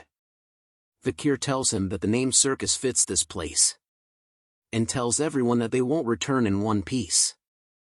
Vikir reveals himself to everyone attending the circus. Clown Mask couldn't believe that he was here. He tells the guards to kill him as he had no weapon with him. But Vikir had Beelzebub's skill. He cuts down the guards easily. Clown Mask notices the red and horrific aura as the huge man swings a weapon as Vikir rushes towards him. The weapon comes close to Vikir's face, but he simply smiles at it. The guard is surprised at this as blood is seen. Vikir cuts through the weapon and the huge man, as he was a graduator. The huge man wonders how someone at that age was a graduator level. The Clown Mask knew that the graduators were the ultimate weapons and that they had no chance. Chihuahua was also surprised at Vikir's strength, but he notices something. Clown Mask shouts at Vikir to look over here. He tells Vikir to drop his weapon and to surrender so that Chihuahua does not lose his life. But Vikir remains silent, so Clown Mask asks him if he could not understand what he was saying. Chihuahua struggles but yells out to Vikir that he was alright and to look after himself. Clown Mask tells him to stop struggling, but Chihuahua continues to speak out, telling Vikir that things like injustice and compromise does not exist for him, and that he would rather die than be a burden to his superior. Vikir laughs at this, saying his loyalty was great. He tells him not to worry because he had received a trump card from the Patriarch, showing them a whistle. Vikir takes a deep breath in and blows hard into the whistle. The sound of the whistle stuns everyone in the room due to the sharp and loud noise. Vikir stops blowing and stares at them. Clown Mask soon chuckles nervously as nothing had happened. He tells him that even a graduator can't do anything here, but something enters his throat as he looks down. A figure appears behind him. As he falls, Chihuahua screams as the man sheathes his blade. A man asks who the figure was as he tries to attack him. But the figure slices the man in three like pie. Blood flies everywhere as the crowd screams, but Vikir simply smiles. Soon a bunch of men enters the room. Wearing hoods and swords, their very presence silenced the room. They stare with an intense look. The guards and Cindy see them, and slowly began to realize who they were. The Empire's most brutal night order known as the Annihilation Experts, who were all graduators. Cindy knew them as the Baskerville clan's Pitbull Night Order, just as one of them came from behind her. She turns and sees him, thinking that she can't die in a place like this. But Vikir appears, telling the man to leave her alone. He obeys and leaps back to kneel, as Vikir tells them to rip the rest to shreds and kill the ones not lying down obediently. The man obeys Vikir's command and disappears. Vikir recalls that Hugo was sensitive about military power and was relieved he could use the pitbulls without trouble. The pitbulls continue to slaughter the people as one of them thinks to get on the floor and run away once it quietens down, but a pitbull sees him. He tells the pitbull he would wear the handcuffs, but the pitbull tells him that they don't carry handcuffs. Instead, they sliced off the legs of those they capture. A cigar is lit as the man says that those who are to be executed won't need their legs. As a man wearing sunglasses appears beside Vikir, he asks Vikir how it felt to command the Pitbull Knights. The man was the commander of the Pitbull Knights, Boston Terrier Le Baskerville. He looks at Vikir and sees why his brother Hugo was so interested in him, as Vikir was already fierce and cruel at the age of 15, so he rubs his head, telling him to come to the Pitbull Knights so he can raise him properly. Vikir tells him he would think about it. Vikir shrugs him off, telling him he had something urgent to attend. This makes Boston want Vikir even more, and Vikir thinks of him as burdensome. Vikir enters a room filled with various cages, thinking that what he wanted was around here. He looks at a safe knowing that it contained the money that the nobles were paid with, which will be given to the city hall to be taxed, and soon notices a certain cage. He pulls out the cover and sees something. A voice for moaning in pain. It was the female barbarian that was being auctioned. She moans in pain as tears fall from her face. Vikir took a closer look at the barbarian girl. Seeing that she was tormented before being dragged here, making him angry. He tells her she was lucky as he reveals a red and blue potion on his waist, and that he was giving it to her out of kindness. She drinks the potion and its effects are seen on her body. All of a sudden, she awakens. And dashed to the back of the cage, as Vikir asked her why she was so surprised. She looks at him in wonder as all her wounds have healed. Vikir tells her to go in her language. She slowly comes out the cage, as Vikir points to the exit, while still telling her to run away in her language, as he knew the basics of her language from fighting the barbarians countless times in the past. But she yells out a bunch of words that Vikir couldn't understand as he was not that fluent. But before she left the place, she turns to Vikir and spoke something in her language. Vikir believes that she was thanking her, and began to look for what he came here for and found it. It was the Merciel's corpse that was being auctioned before. Beelzebub suddenly became active. It screams out loudly, as it has been a while that it had feasted on an A-rank monster, so Vikir tells it to quickly consume the corpse before the Pitbull order arrives. Beelzebub was happy. Soon, rumors of what happened at the circus spreads in the town, and that nobles and participants were taken to the underdog city prison with their limbs torn off. And that day, the building burned. And the entire club of burning suspension burnt down and disappeared. With the heads of the club's VIPs were put on display, which created more awareness towards criminal acts. The 7 families who lost their children sent letters of protests to the administrative office. But the reply they received was firm, that the death penalty was given to the criminals involved with the Imperial's family most forbidden act, illegal slave trading. And that the bank drafts, ledger books and other evidence were found by the Baskerville family and will be reported to the Imperial family. Soon, the patriarchs of each of the 7 families came. They kneeled down and apologized, which was unprecedented, as they were begging their enemy who killed their sons. However, Vikir's reply was simply that due to the investigation, the 7 families' assets will be confiscated. And on the charge of treason, 3 generations will be destroyed. Soon, the floor of the execution ground were filled with the dirty blood of the city's corrupt vermin. This resulted in love from the citizens as crime and employment rates were lowered, making the welfare of Underdog City restored. The next day, Chihuahua tells Vikir he had brought him coffee with a smile on his face. Vikir tells him to do his job and not bring coffee, but Chihuahua tells him that it was a sign of thanks for saving him from Clown Mask. Vikir tells him he was being stingy by bringing him just coffee, but Chihuahua assures him he also placed 2 spoons of sugar, creamer, and a little bit of water. He then asks Vikir how his transcribing training was going, so Vikir asks him to check his progress. Chihuahua was impressed with Vikir's writing as he was very good, but Vikir tells him that he still has a long way to catch up. Thinking deeply, Chihuahua was amazed by Vikir's acts of being able to create new laws from the words he learned, and was able to comprehend knowledge of law easily. He thinks that if Vikir stayed here, Underdog City will develop even more. Night arrives, as the moonlight reaches between the bars. A person is handcuffed. Vikir tells Cindy that he was sorry for not visiting her sooner as he was busy with things lately.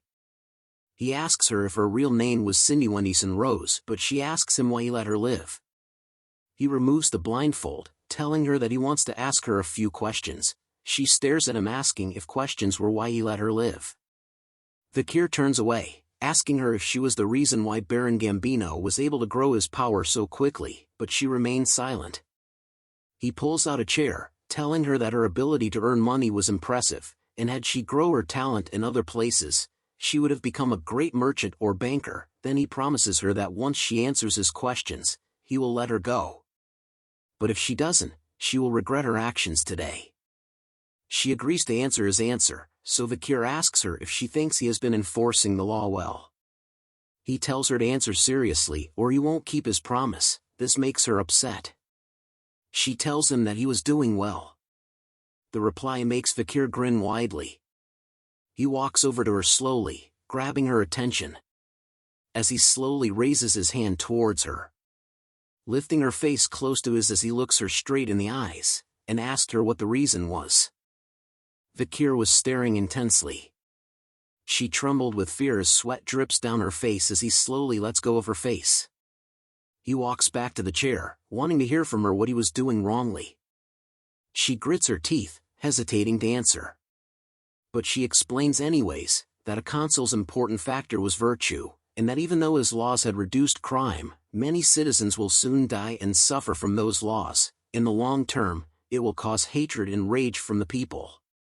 Furthermore, the Baskerville family will also not welcome him, as he is gaining too much power than the clan leader in Underdog City. Vikir adds on, saying that eventually he will be hated by the people, and even become a threat targeted by the Baskervilles. So he looks at her and asks her what he should do. She tells him to return all the power and achievements to the clan leader, and that he needed to stop getting attention by going to the Lenoir Mountain or the Academy in the Empire, to hide his powers and wash his identity.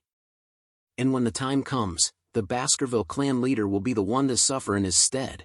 Vikir hears this and remains silent. But soon she felt an immense pressure as Vikir asks her that what she said means that she wants the hunting dog to bite off his own owner's neck as Hound Shadows emerges. He stares at her with immense power. But she does not relent easily. She furthers tell him that as a hunting dog, this was the only way for him to avoid hatred, bringing a smile to Vikir's smile. He tells her that she would keep that in mind, surprising her.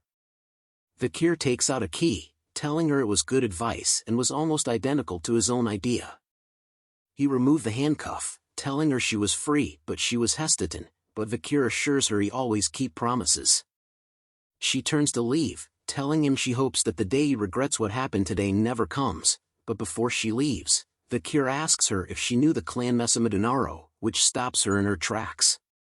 He goes on to tell her that the clan were merchants who were rich and were once the 8th clan. But an unfortunate event caused the clan to end. Hearing this made her grip her fist tight. Vikir recalls the history that the young master of the Mesamadunaro clan wanted to show off his sword skills in his birthday celebration. The demo started and the people couldn't believe what they were seeing. The young boy was showing off the secret Baskerville sword techniques that only members knew. This later reached the ears of the leader of the Baskerville family, confirming that top-secret information had been leaked, releasing the hunting dogs of the family, causing the Mesamedunaro clan to go extinct.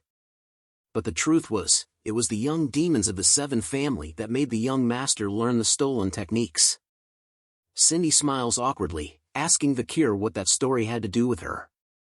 Vikir continues the story, saying that there was a survivor from the clan, that the Seven idiots had sneaked out a 1-year-old girl from the devastation. All because the girl was beautiful. She went through cruel and unusual torture, acts so horrible that even Vikir couldn't talk about it. Hearing this made Cindy grit her teeth hard. She turns to leave, telling Vikir she doesn't want to hear anymore, but Vikir tells her there was more to the story. And time passed, and a new deputy came to the city, managing to drag out the old problems out of the city and punish them, as the trigger for everything was the Seven idiots. And that the new deputy made sure that the Seven idiots were tortured properly and they admitted their crimes as they met their end, making them say their last words. "I'm sorry for committing such a heinous crime," or so they say. Hearing this made Cindy tear up as she turns to look at Vikir. She yells at him, wondering who the hell they were saying sorry towards. And Vikir tells her that the sorry was meant for the young girl using the fake name Cindy Wendyson Rose, the sole survivor of the Mesamedunaro clan, but Cindy could not believe him, telling Vikir how she was supposed to believe him when he tortured them. Vikir grabs a torch, telling her that it would be easier for her to see with her own eyes. They reached a certain cell, where he told her to take a look. Tears fall from her eyes, as she was alarmed from what she saw. Bodies and walls were covered in blood everywhere in the cell she looked in. Words were written on the floor with blood, as the Seven idiots confessed, saying they were sorry and begged for forgiveness. The scene before her made Cindy throw up. Vikir walks towards her, saying there was still one clan left to hate, and tells her to hate the Baskerville clan. She had more than enough rights to do so. She wipes her mouth, staring at him. She asks him why he was helping her even though he was part of the Baskerville clan, but Vikir tells her she was asking the wrong question. She pauses for a moment, then tells him she understands what he was trying to say. She stands up, telling him that she will repay this debt. As she makes her exit, she tells him that whatever he does for the rest of his life, he will never worry about money ever again. This brings a smile to Vikir's face, as he tells her that he will remind her of this promise in the future. The next day, back at the mansion, Chihuahua greets Vikir good morning, but was shocked to see blood and dead bodies in the room. Vikir wakes up, rubbing his eyes and saying good morning to Chihuahua. Chihuahua asks him what was with the bodies and blood. Vikir tells him that he killed them in his sleep. They continue the talk as Chihuahua asks Vikir what his childhood was like. But Vikir tells him that a lot of inconveniences were happening in his way lately. There were poison arrows, poison drinks, acid, snipers, arson, getting run over by a cart and many more. Vikir wonders if this meant he was getting more attention as Chihuahua calls him insane. But it was thanks to his 3 skills that he was able to survive all these attacks. And thanks to the river of sticks and tough life enhancing his body, graduator class assassin couldn't pierce his skin. Vikir thinks of all this as annoying and wants to look into it. Chihuahua tells him it was a wise decision. Soon a carriage carrying the Baskerville flag appeared in front of them. Vikir recognizes them were sent by the main family. The carriage door opens, and a pair of feet appears. Chihuahua is shocked to see who came out, as a white head appears. It was Barrymore the butler. He greets Vikir saying it has been a long time. Vikir tells Barrymore that he looks better now. They continue to talk as Chihuahua looks at Barrymore in disbelief. Barrymore was famous as being able to survive in the main family as a single mistake could cost him his life, and that he was the head butler for 4 generations. Chihuahua was happy to see the role model of servants in front of him. Vikir asks Barrymore if the reason he came was for that. Barrymore agrees, saying that Hugo was happy with his results and wants him back at the main residence. Vikir thinks of Hugo, not believing that his face meant being happy. Hugo is seen reading about Vikir in the paper, and that he had achieved first place as the most beloved figure of Underdog City. He reads a quote out loud to Vikir that states, The Baskervilles are only good at using weapons and not their brains, but with Vikir's achievements, they could get rid of that image. Hugo praises Vikir, but Vikir tells him he was doing what he was supposed to, still thinking if Hugo's face is his actually happy face. Hugo then tells him that one must reward and punish according to the situation. He informs Vikir that he was the one to go to the academy this year as Vikir expected. The best academy Colosio was where the Empire's elites gathered. It was the perfect opportunity for Vikir to grow stronger without Hugo's attention. Hugo asks Vikir if he wanted any other siblings to go to the attend with him. Vikir tells him that he was close to the triplets but was actually thinking of using them as sandbags.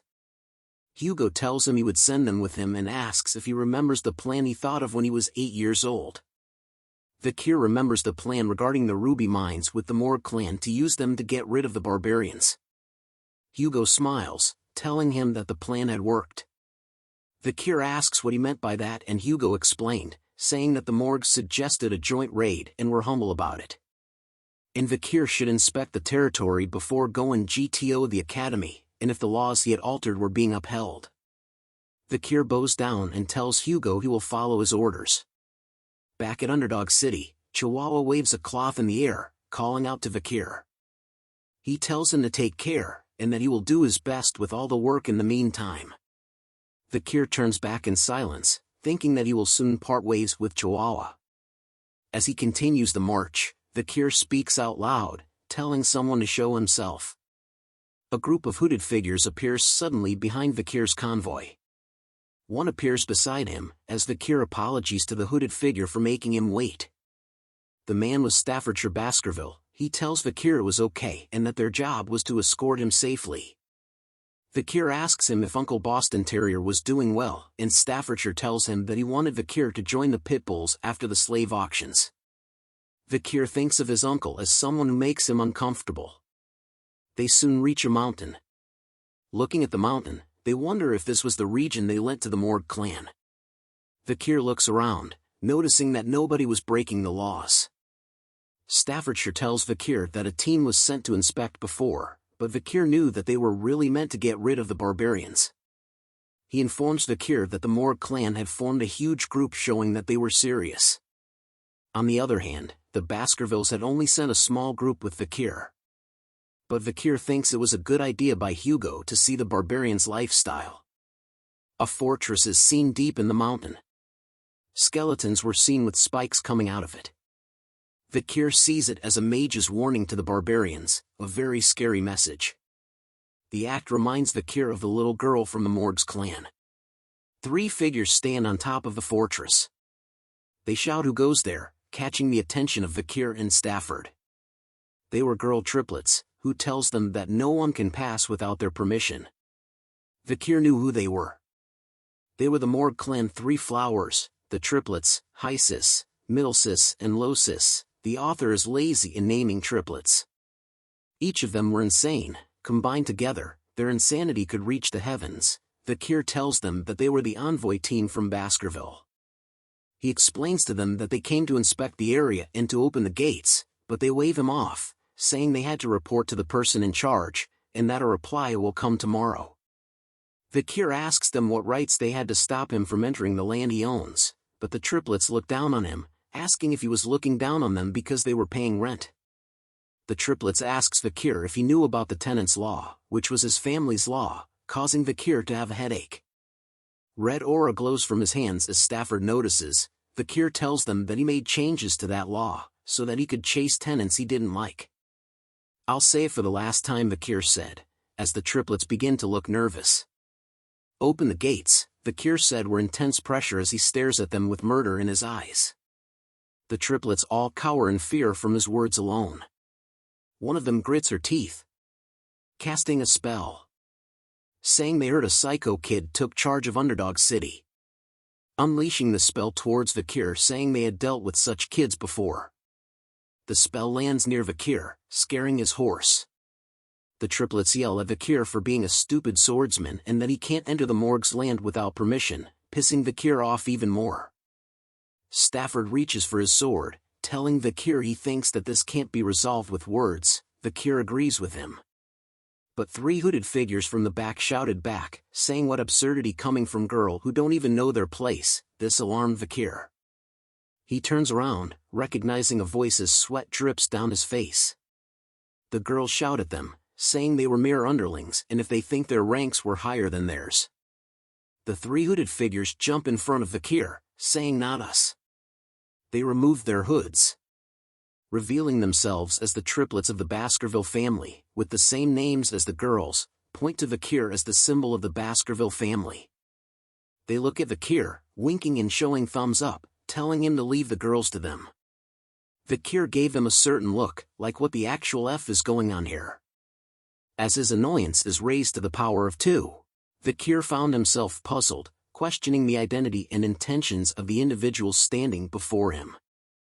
Their peculiar behavior left him bewildered and curious, seeking to understand the situation at hand. Hyburo glanced back at Vikir, expressing his gratitude for recommending them to the academy. He signaled to Vikir that he should leave this situation in their capable hands, implying that they were capable of handling it themselves. As Vikir's thoughts raced, he started piecing together the puzzle before him. It became clear that the group's actions were driven by their affiliation with the academy. However, Vikir couldn't help but see them as mere sandbags, lacking independent judgment but able to effectively carry out orders. Aware of the triplets' future as skilled warriors, Vikir believed that with his training, they could become valuable assets. With a smile, he expressed his intention to trust the triplets, affectionately referring to them as his older brothers. Upon receiving Vikir's affirmation, the Baskerville triplets displayed signs of joy and satisfaction, pleased to have earned Vikir's trust. Morg's 3 flowers, who had observed this exchange, expressed disdain for the close bond among the Baskerville triplets, labeling them as ignorant fools who relied solely on each other. Unfazed by the taunts, the Baskerville triplets responded defiantly, raising their middle fingers in a cheeky manner, asserting that it was Morg's 3 flowers who were the true fools. The tension escalated as Morg's 3 flowers, fueled by anger, vowed to discipline the Baskerville triplets for their insolence. Vikir's thoughts shifted as he recalled his past knowledge. Before his regression, he had known the Morg triplets as powerful mages with water, earth, and nature attributes. Their combined magic abilities exponentially enhanced the effects of their spells, earning them the title of the Morg's 3 flowers. As the Morg's 3 flowers merged their magical abilities, a colossal vine made of soil and plants emerged, creating a formidable barrier. Hysis, positioned atop the wall, burst into laughter, mocking the Baskerville triplets with her taunts. Middleborough and Lowborough turned to their adversaries, questioning if they could overcome the obstacle. Undeterred, Hyborough readied his sword, dismissing the plant barrier as insignificant. With precision and skill, Hyborough executed the Baskerville first technique, effortlessly slicing through the massive vines. Staffordshire marveled at his flawless execution. However, before Hyborough could fully recover, he sensed an incoming attack. He managed to block a whip-like strike from the vines with his sword, though the force pushed him backward. Middleborough and Lowborough called out in worry as they witnessed Hyborough's predicament. Losis wore a smug expression, mocking the Baskerville triplets and asserting that their swords were incapable of reaching them. The Baskerville triplets responded with intense anger, their expressions resembling hounds ready to hunt their prey.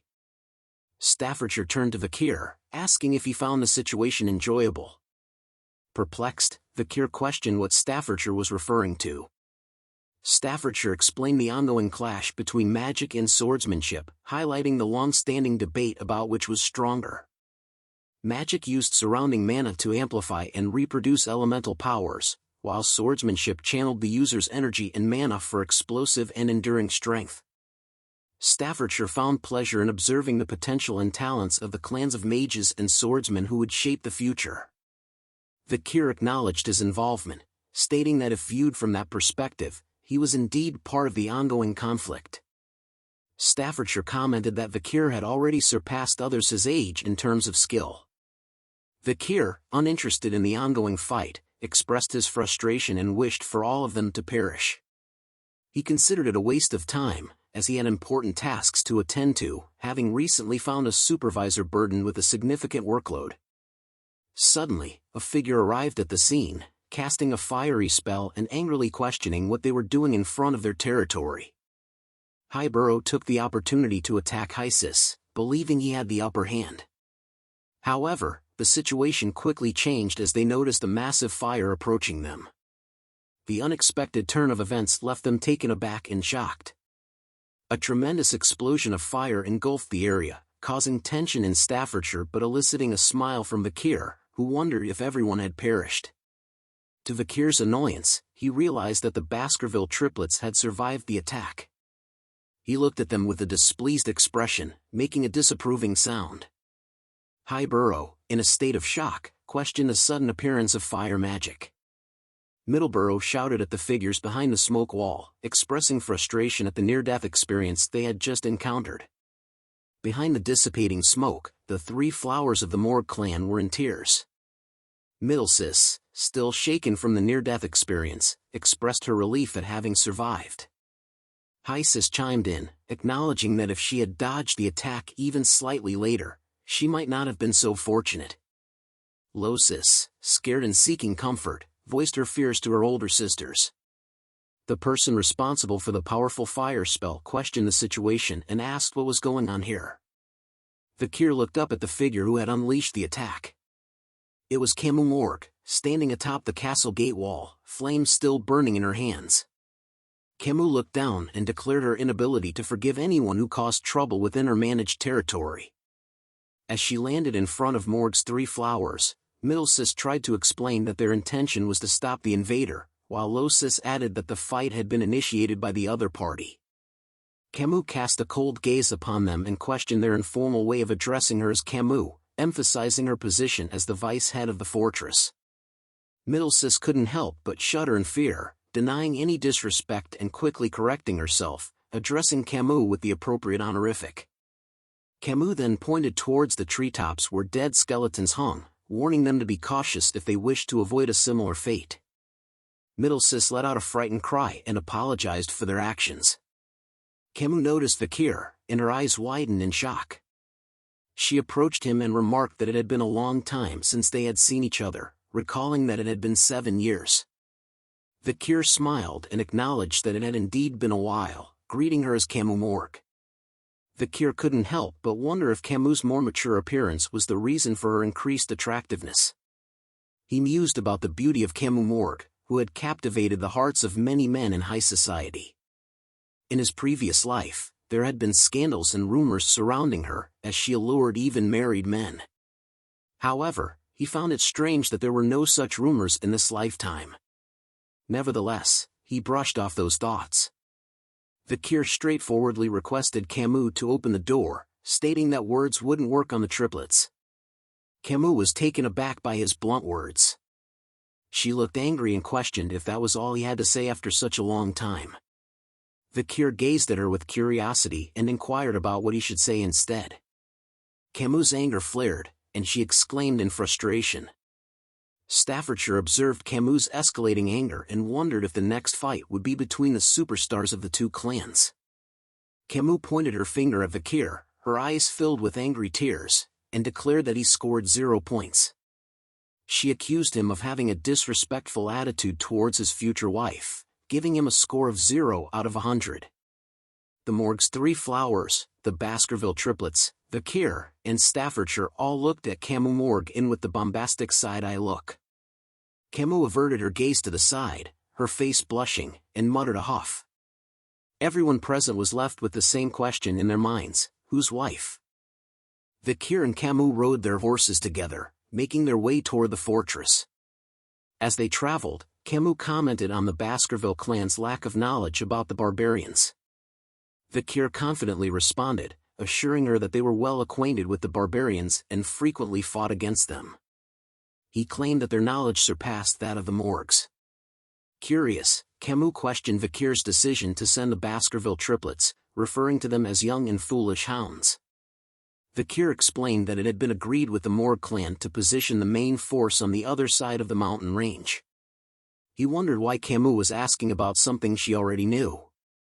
Camus smiled mischievously and playfully suggested that Vikir might not be as well informed about the barbarians as he thought. Vikir, determined to prove himself, retorted that as the person in charge of the delegation, he naturally possessed extensive knowledge. Camus then went to ask him which of the tribes were the most annoying, as Vikir thinks that she just keeps on asking questions. Vikir answered her, by stating it was the warrior tribe Balak and the sorcerer tribe Rococo, as the strength of Balak's bowmanship was on a completely different level to the Empire, and its principles isn't well known either. Camus, teasingly, acknowledged his confidence in his well-informed answer about the ecology of the barbaric tribes and awarded him 8 points out of 100 in her unique scoring system. Puzzled by the points, Vikir questioned their purpose. Camus simply replied that it was because he had answered well. Vikir looked at her with curiosity, intrigued by her unusual scoring system. Camus continued her evaluation of Vikir, expressing her dislike for overly intelligent men and stating her preference for a little foolishness. She playfully critiqued Vikir's choice of a large horse, considering it ill-suited for his shorter stature, and deducted 6 points. Moving on to fashion, she expressed disappointment with his lackluster clothing choices and assigned him a mere 4 points. When she noticed Vikir ignoring her, she playfully gave him just 1 point for his mannerisms. Camus then playfully smiled and awarded his face 99 points. However, due to his poor control over his facial expressions, she playfully deducted 1 point. Growing frustrated, Vikir urged Camus to stop the useless evaluation. Camus questioned why it was useless, asserting that she needed to be stern with her future husband. Perplexed, Vikir asked why he was considered her future husband.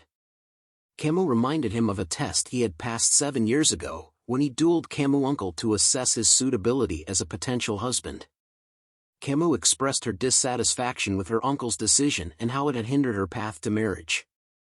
Reluctantly acknowledging the promise that had been made, she decided to follow through with it, albeit resentfully.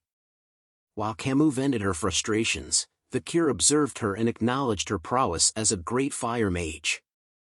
Interrupting her, Vikir declared that he had forgotten about what happened that day and wished to make it as if it never occurred.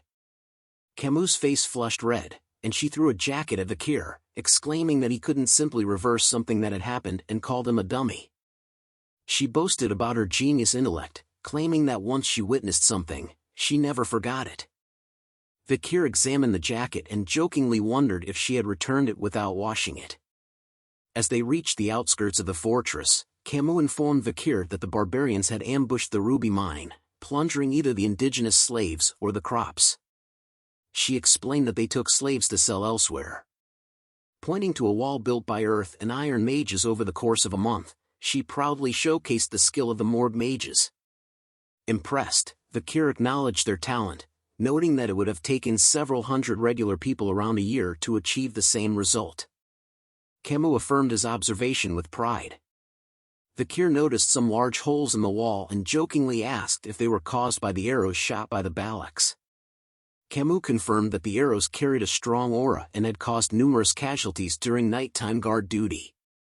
She mentioned that the arrows were capable of breaking through walls 2 to 3 meters thick, emphasizing the exceptional archery skills of the Balaks. She revealed that her uncle had suffered a severe chest injury from one of these arrows but had luckily survived, albeit with wounded pride. Recalling a similar experience from his own clan, Vikir mentioned that his patriarch had injured his nose bridge. Curious, Vikir inquired about the talented individuals among the barbarians, and Camus responded that she believed there was a skilled female among them. Due to their black-painted faces, it was challenging to discern their physical traits. As they turned around, a mage approached them, addressing Camus as the vice-head of the fortress. The mage reported that a recon member of the barbarians had been captured and urged them to come quickly. Curious and concerned, Camus and Vikir followed the mage to a tent where the captive barbarian was being held. Vikir observed the barbarian and identified him as a member of the Rococo sorcerer tribe. Camus inquired if any information had been extracted from him. The mage informed them that the barbarian remained uncooperative and resistant to psychic magic due to his strong sorcery, making it impossible to read his mind. Camus then questioned the barbarian about the recent ambush on the Morg clan's fortress, specifically asking about her cousin, Rose, who had been kidnapped. The barbarian responded with a smile and spoke in his native barbarian language. Camus turned to the mage, requesting a translation to learn about the whereabouts of the barbarian who rebelled. The mage reported that when the barbarians attacked, everyone at the fortress had either died or been taken away. He informed her that, at that moment, there was no one available to translate the barbarian's words. Suddenly, Vikir spoke up, revealing that he knew a little of the Rococo language. Surprised, Camus questioned what Vikir didn't know how to do. Vikir clarified that he was not fluent and only had a basic understanding of the vocabulary. Camus requested Vikir to ask the barbarian about the whereabouts of her kidnapped sixth cousin, describing her as a 12-year-old girl with red eyes, red hair, and white skin. Vikir posed the question to the barbarian in the barbarian language, and the barbarian responded with an evil smile and gave him a short reply. Closing his eyes for a moment, Vikir relayed the grim news to Camus: her cousin was dead. Anger filled Camus' face upon hearing this devastating information. She declared that since the senator of the audience hall was currently being treated and the senator of the temple was away on an inspection, the decision would be made by her, Camus Morgue, a member of the middle house and the vice head of the fortress. She announced the verdict: immediate execution. A spike pierced the barbarian's body, and soon he was consumed by fire. As the barbarian burned, he uttered something, but Camus dismissed his words, stating that after the war, the language he spoke would only be used in hell.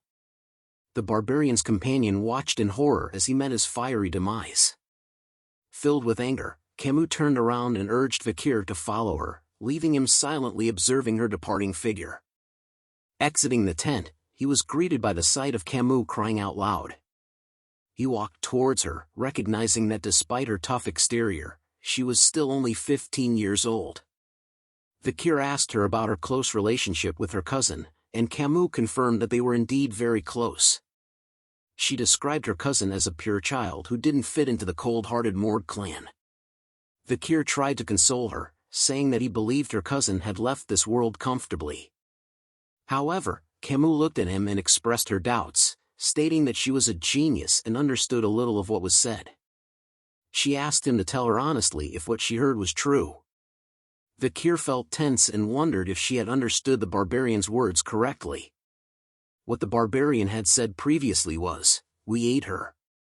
Tears once again flooded Camus' eyes, and she fell to her knees, apologizing for not being able to protect her younger cousin. Vikir witnessed her anguish and initially extended his hand to comfort her. However, he hesitated and retracted his hand back. Camus' cries filled the air, leaving Vikir standing there, pondering the situation. After a while, Camus managed to compose herself, wiping away the tears that stained her cheeks.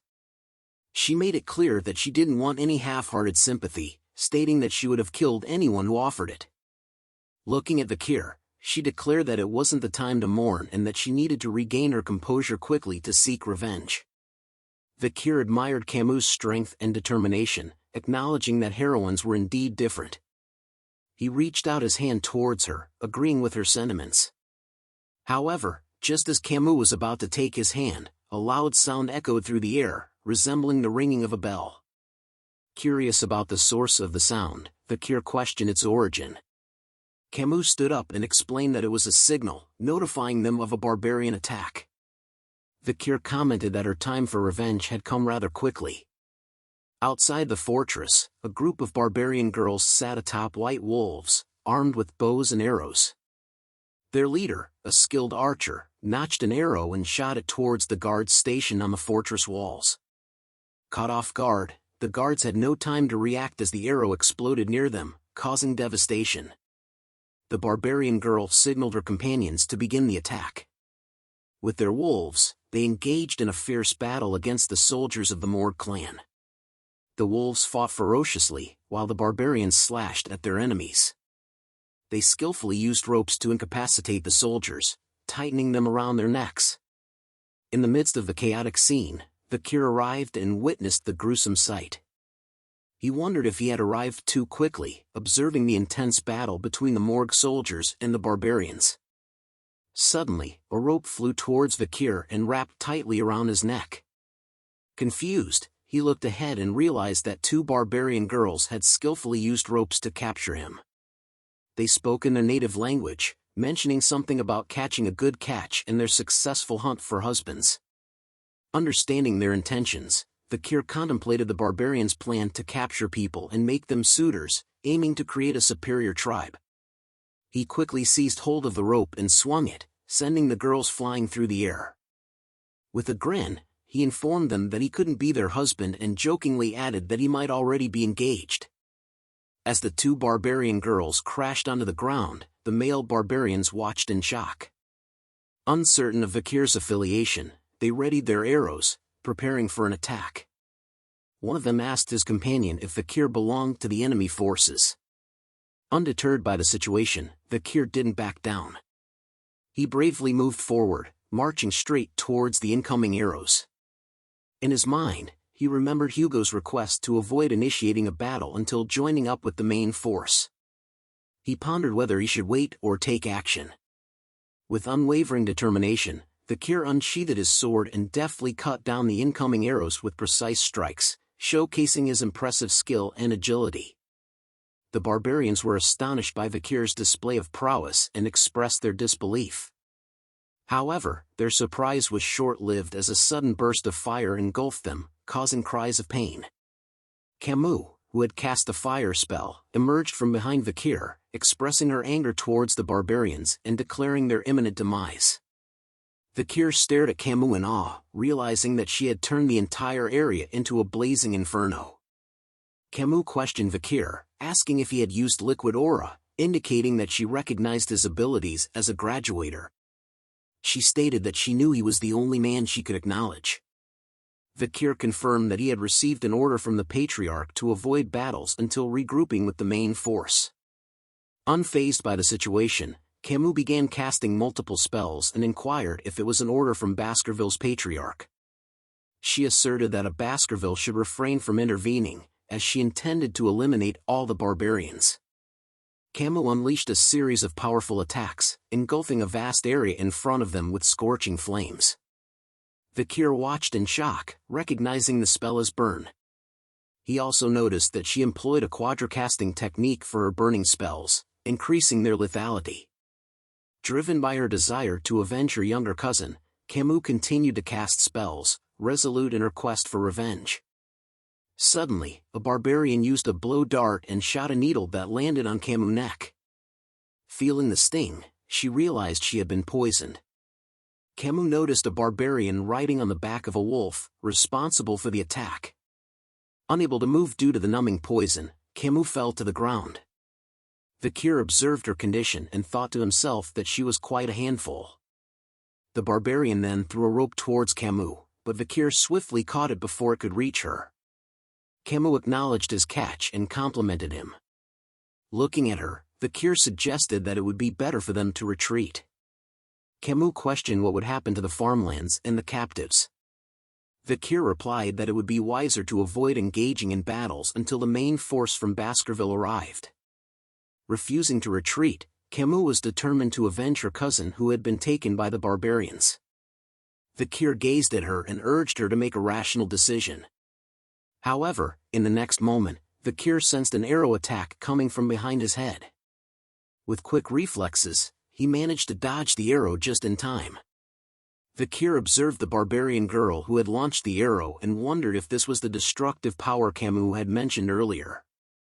Lost in his thoughts, he was caught off guard as a barbarian approached from behind and swiftly took Camus away. Desperate, Camus called out Vikir's name, pleading for his help. Frustrated by the unfolding scene, Vikir contemplated the situation. He recalled a past incident when Camus Morgue, still an adolescent, had been held captive but returned after annihilating the barbarians. Despite her reputation as the Queen of Le Rouge et Le Noir, Vikir realized that he needed to take action. Suddenly, the barbarian girl lunged at Vikir, launching an attack. With remarkable agility, he evaded her strike, his senses heightened. To his surprise, he noticed that she had used a bow to attack him. The barbarian girl then attempted to speak in his language. "You, me. We meet again," she said. Vikir looked at her and recognized her as the barbarian girl he had freed during the slave auctions. In his mind, he couldn't help but label her as a troublemaker.